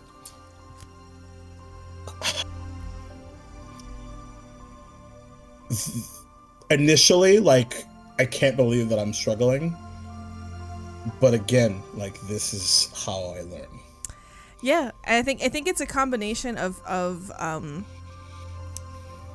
you have continuously, in the short time that you left Roga, thrown yourself into stranger and stranger things, and you can't help, despite this tiredness, as you kind of, it's nighttime, everybody's kind of gone into their beds, and you everybody takes watches and stuff too, but you just can't help but like kind of like duck out from some of the covering, the wind hitting you, the paw pads on your feet are cracked. You do kind of have to like take care of them every night, try to keep them, massage them, put some Vaseline or whatever on them for the cold, Balm them up.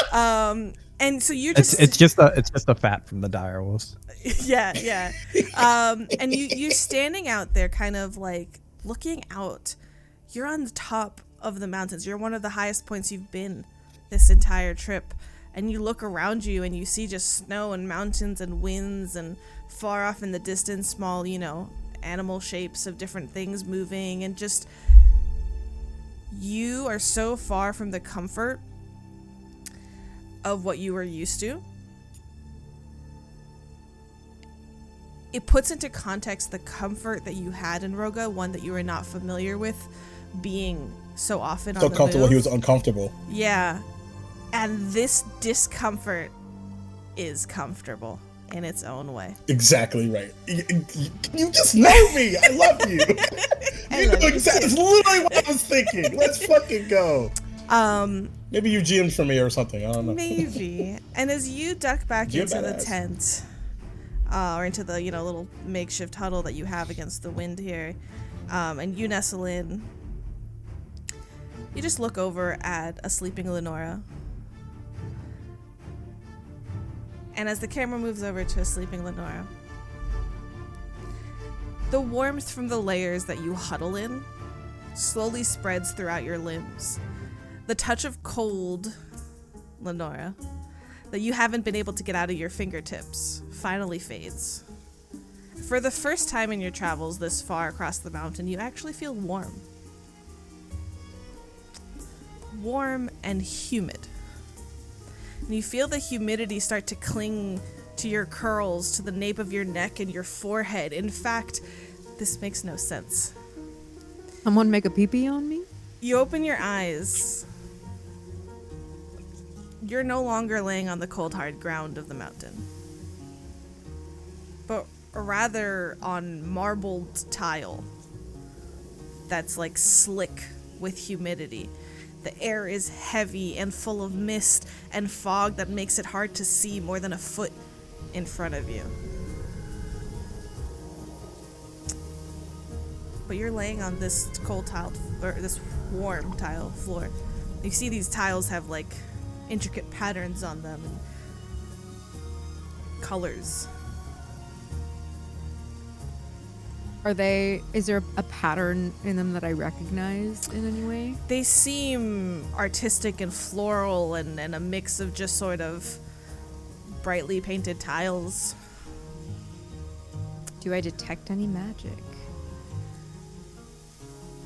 So, you're trying to get your bearings in this suddenly strange environment. So, are you sitting up to cast I mean, she's this? not freaked out because Yeah. like she's happy to be warm, but like last she remembers she was on a mountain. Yeah, so are you getting up to cast detect magic? Are you like getting your like? Are you doing? She's looking around before she moves too much Okay. because she doesn't want to fall into some kind of trap. You cast detect magic.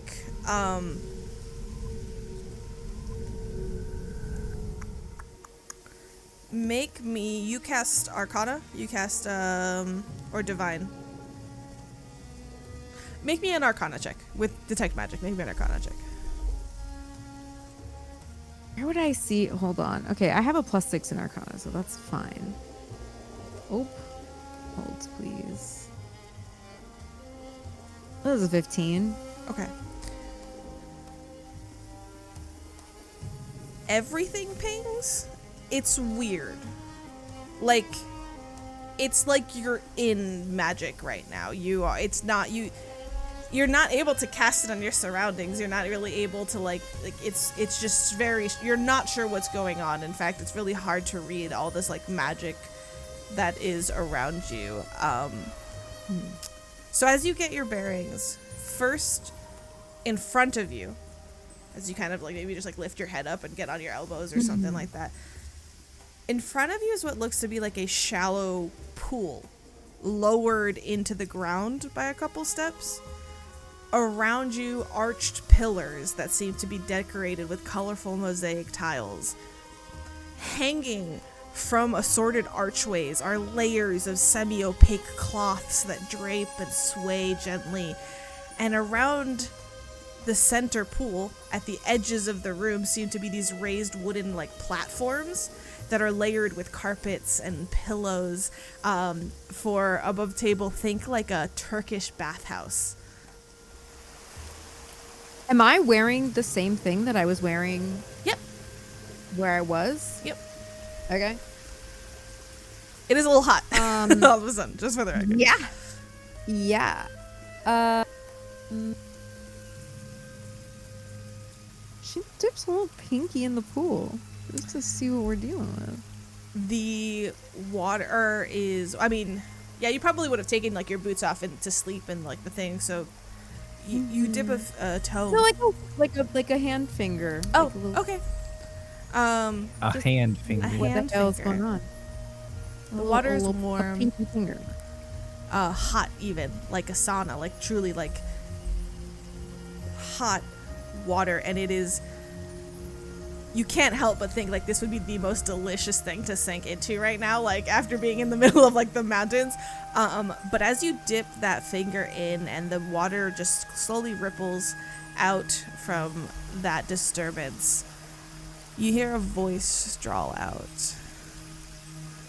Lenora, is it? Ah! Who's And asking? from the best you can tell, it's coming from the opposite side of the room, like across the pool. A shame. It's not the name I would have chosen. But nonetheless, come closer, child. You may approach. I'm not saying that I am or am not Lenora, but I would argue that it's a perfectly great name for really cool people who could do awesome stuff. Are Not that you that would be me. going in that direction where he told you to go? That voice go? I'd be like, if I were Lenora and I did walk over to you, what would happen? Approach. No. You do blink you and you mean feel yourself approach? pulled in Oh, front. shit. Okay, fine. Damn. And you find yourself on the other side of the pool.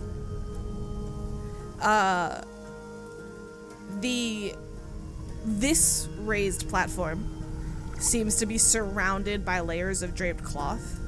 And as you're shunted forward, you're able to make out not much more than this silhouette of a large, muscular figure relaxing across piles of pillows and cushions, just kind of draped in this sort of silhouette. You see like a leg up and like an arm across it.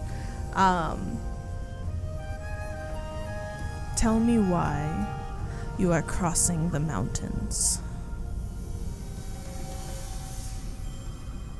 I just saw Jacob's message and I was wondering the same thing. Hard to tell. You really only have a silhouette. Important question. Is he hot? She looks around. She goes, "What mountain? I am clearly in whatever demented Don't sauna." play with me, child.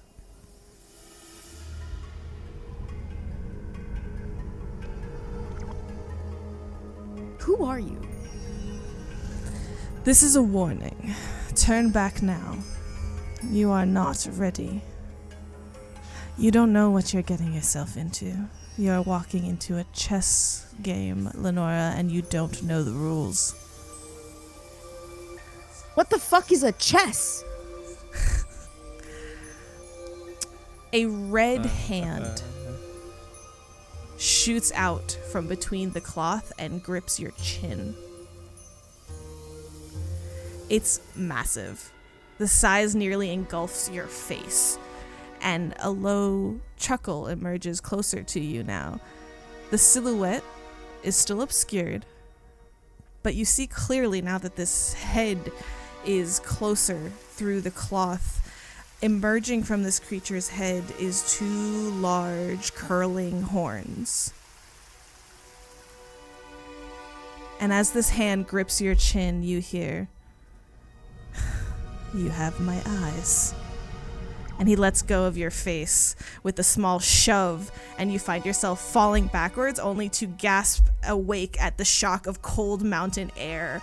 And Gerran, as you are returning to your bed, you see that Lenora has kind of gone out of her covers, almost like she was hot for a little bit.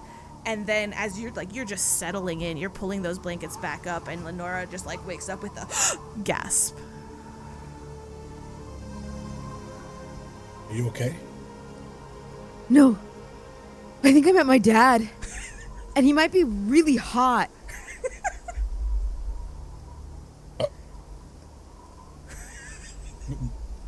Okay. Do you want to maybe... What? Fair.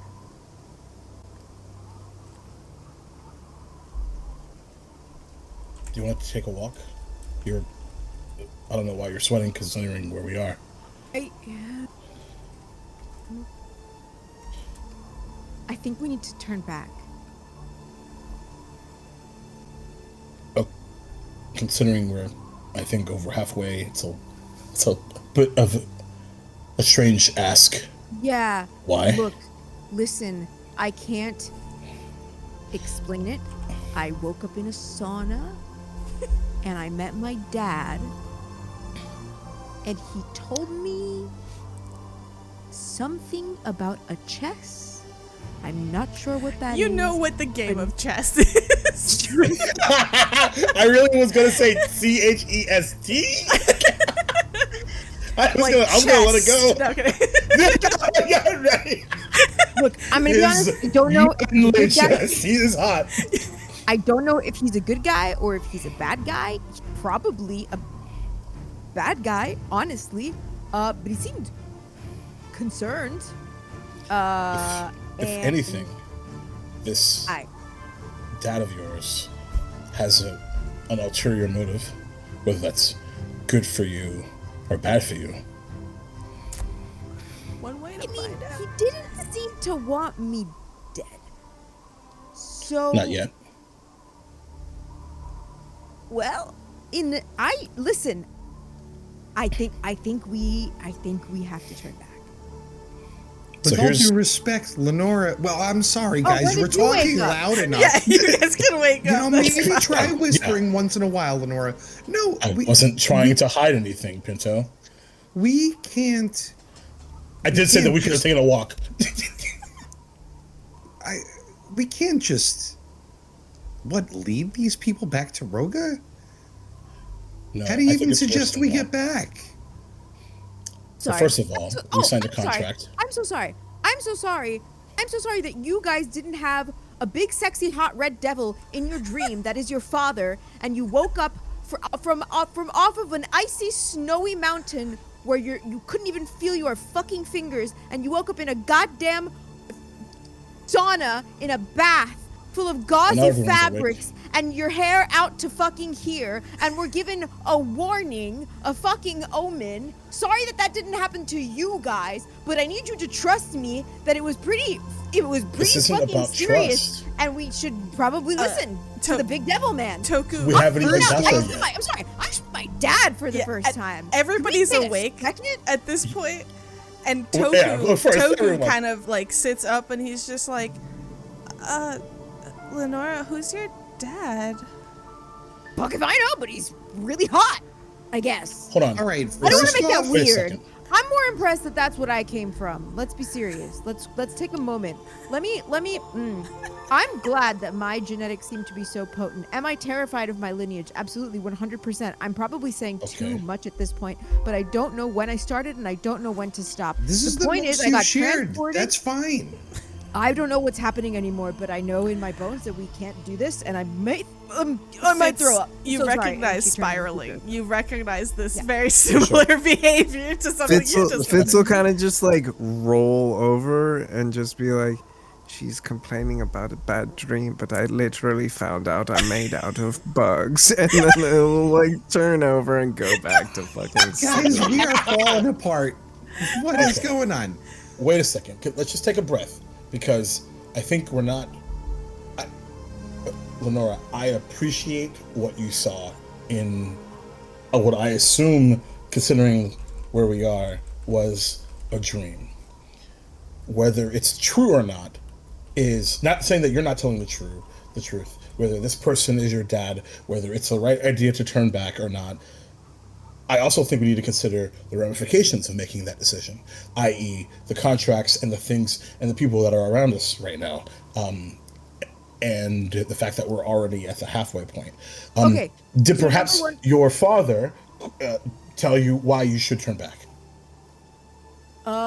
No, he didn't get to that when he transported me across possibly worlds or dimensions to specifically give me a warning that we were not ready to do the thing that we were about to do. First, the fuck of all, Gerran, I will not be gaslit by you one more time. I know what I saw. And second of all... I'm not gaslighting you. I'm empathizing, actually. That's the gaslighting! I'm empathizing. Toku pipes in. He's like, I don't know if like thinking his own version of reality does not supersede your version of reality, but Next the fuck of all. The ramifications if we I'll stop. just What be about the quiet. ramifications if we go? The Rammies, dude! Consider the Rammies if we proceed when the I big am devil very man said much don't do it. considering the Rammies. My concern is, can your father please tell us more information so that we can make a He told me justified he was decision? my dad. He just told me he wouldn't give me my name, which is stupid because it's an amazing name. And then he said that Is I have it his a eyes, fair and he also had my question? same exact horns. So eyes. He listen, said he has eyes. that's what I said. And I have his. He said I have his eyes, and then we have the same. We have the same horns because you, the DM, said it. You must Don't yell at me, Lenora, through the fourth wall. I know, right? Like, I was like, I'm not even fucking here, dude.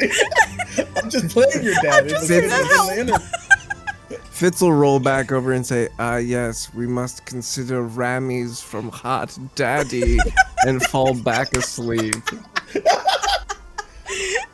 Okay. I think And I can the appreciate tempt- that this is overwhelming. Because I'm not even saying that we don't turn around. I'm just asking for us to consider all of the information.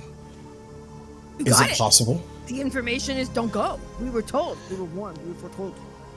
Right. Okay. Is it possible that if we continue, that your father reaches out to you again and perhaps gives us more information to then tell us to stop again? I don't even. We still have time. Up until I don't know, 3.5 minutes ago, I didn't even know I had a father. I don't even know his fucking name. I just know he's a guy who lives in a bath. Lenora, Sounds... given everything that we've seen and experienced, is it in the least bit possible that this isn't the truth? I'm not trying to mislead you, and I'm not trying to discredit the lucidity of your dream.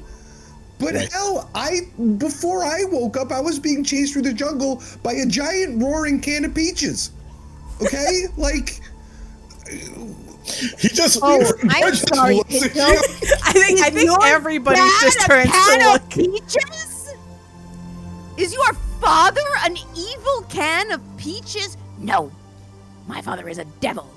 And I know this about myself. And it is the worst thing about me, and I'm very scared. And if he says don't go to the thing, I have reason to believe I shouldn't go to the thing. So you guys keep going if you want to. That will suck for you. I'm turning back. Well, can I be a little... You're not doing anything alone, okay? So just take a breath real quick. We're not leaving you.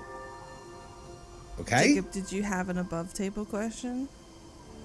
No, I had a in character question. Okay. But I'll let Pinto's counterpoint can stand first. Yeah. You don't need to respond. Just, Lenora, you're not alone. And I really appreciate everything that you just told us. There was a lot of sharing, and I'm sure you're going to feel the effects of that probably later. So before that happens, first off, thank you. Thank you for trusting us. You can trust that we're not going to leave you. And I'm not going to let you leave here by yourself. That's crazy. Yeah, especially right now. But you wouldn't make it back home. Don't tell me what I can't do, Gerran. Am I wrong? I don't know. I don't know anything anymore. I don't know. I thought we were doing the right thing. I thought we were going the right way. Now I don't know. And all I know is that the level of warning that I received was pretty clear. And I'm not just doing it to save my own ass. I'm trying to help everybody out here. Don't ask me why. It's against my very nature. I don't know half these fucking people. I just know that cool guy with the guns and you guys. And that's it. And now apparently my dad. And honestly, kind of want to go back there because it was really warm and really nice. And there was a lot of fun gauze. And I want to go touch the gauze. And I want to go take a dip in that bath. But that is neither here nor there. How can I prove to you guys that what I saw is real and we should listen to it? It's not about it being real. I believe you. And he takes a step closer. I believe you. I really do. The only question I asked this entire time is, what are the ramifications of this choice? We don't die. We avoid a potentially gruesome consequences. A consequence we don't know or understand. Because we can't understand it yet. Because we can't understand it yet because the chess is not chessing, and I don't know how to play it. I want to add some context as well. And I know that right now, Lenora, I mean, there's a lot. It's frazzling and everything. Mm-hmm. So, Bella, you can, trickle this in whenever, basically. But important context is for everybody in mind. Outside of this contract that you have with the Wardens that you signed to basically, help them and be contractors, so to speak, and go to this place, blah, blah, blah.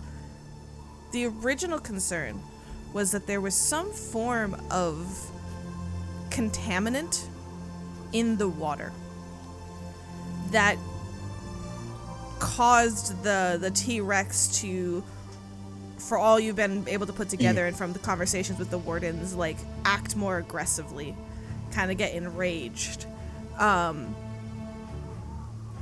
And as this cold air kind of hits you and you've been in this cold air for a while now and sort of like cools you down from the heat of the saunas, there is the other consideration of if you go back, the danger that continues and that remains, that may infiltrate, that may harm your village and your mothers if you don't go. Yeah, that's it. Without saying anything, he's trying to get her to be like, what are the ramifications of this choice? If we go back, what happens? Or doesn't happen?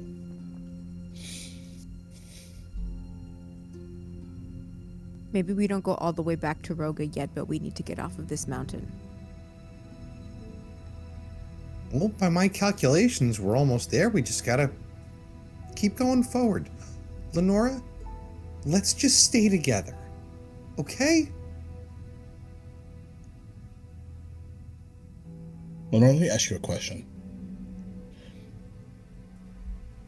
Do you feel this strongly that you would leave by yourself right now? You look down Pinto's like giving the you very... the biggest puppy dog eyes. And you look down like the way that you came, the steep mountainside, you know, that you won't have the gravity boots, the ropes, the things that you've had help with along the way. Yeah, the double time, the... yeah.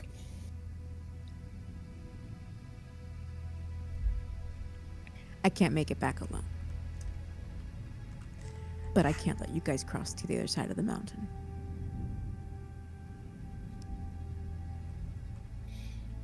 Okay.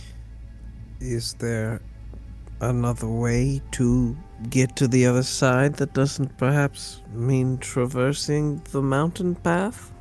Wardens? As they listen to everything that we're saying right now? Yeah, Eric kind of pipes up from where he was on watch, so he wasn't even in his sleeping bags or anything. And I say, hey, to be clear, I wasn't talking about you guys. I don't care if you guys go to the other side of the mountain. I don't actually care very much what happens to you. But these are my friends now, I'm afraid. So my big bad devil dad did say don't go to the other side of the mountain if it matters to you. Well, regardless of whether you traverse through we're in the mountain, so we have to get off the mountain, and we're headed that direction. That's really all I can. Does that make sense? And he kind of looks towards like you, Gerran, like. No, yeah, no, yeah. No, Okay. listen, I get that. I do understand that. Hypothetical question. If your dad that you had never met before was a literal devil and he snatched you from inside of a dream to give you the most terrifying warning in your life, and it was the literal first time you had ever met him ever, and he seemed super fucking serious about it, you would maybe take caution and not do the thing that he just told you not to do. Delamere kind of plops in real quick, Okay. and she kind of looks at you, Lenora, and she goes, maybe. Or maybe your father's a big fat liar trying to manipulate you. He has no reason to do so. He could have manipulated me absolutely 1,000 times before for anything way more. But he could have manipulated me before and to tell me to go somewhere else. What if it's really bad, though, is the thing. What if we do it and it's really, really bad? Why don't we just wait? Let's make camp. I love a base camp. We're at camp. We'll We'll stay here until he brings me back to his weird sauna bath house and tells me more. I don't know how to make him do it. But what if... I find it very strange that this father of yours thinks that he can appear out of nowhere, talk to you for a very short time, give you no context, force you to make a decision that you haven't, that's different than what you were already doing, and demand that you make that decision. How do you trust you, Lenora, if you're making a decision out of fear and to think carefully, As opposed to? Listen, what you want to do.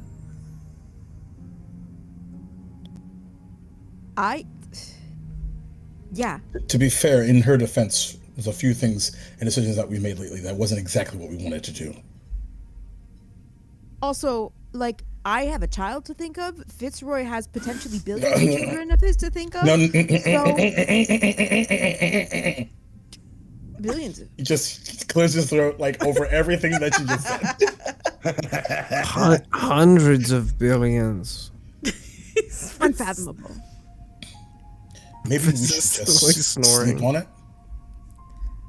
Maybe we should just sleep on it.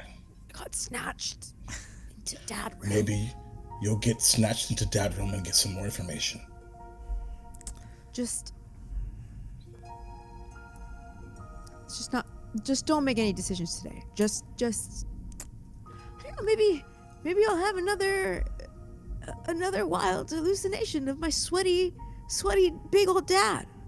And we'll have some more answers. There's so much to unpack here. But yeah. I think it's so insane that you just said the thing that I said 5 minutes ago. Just take the W. No, Garrett, take the W. I'm going through a lot of emotions right now, my man. I need you to really just like be like, I'm very sensitive at this time. Okay. Lenora, you are crushing it, and again, you've made such growth in sharing. I don't so need you much to condescend to me right now, Pinto. My dad's a big old devil man. Oh my God, you are not the only person here who is going through something. Oh boy.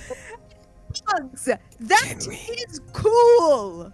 You are never alone. You have 1 million bugs with you at all times. You having a hot devil man as a father isn't cool? At this point, Eric kind of just clears his throat.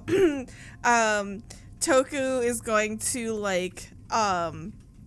warm up some mead and give it out to everybody to just kind of calm everybody down. Toku's trying to make peace and settle everybody in. And as there's an attempt at de-escalation and there's yelling in the background, and all these arguing and conversations, our camera sort of zooms out of this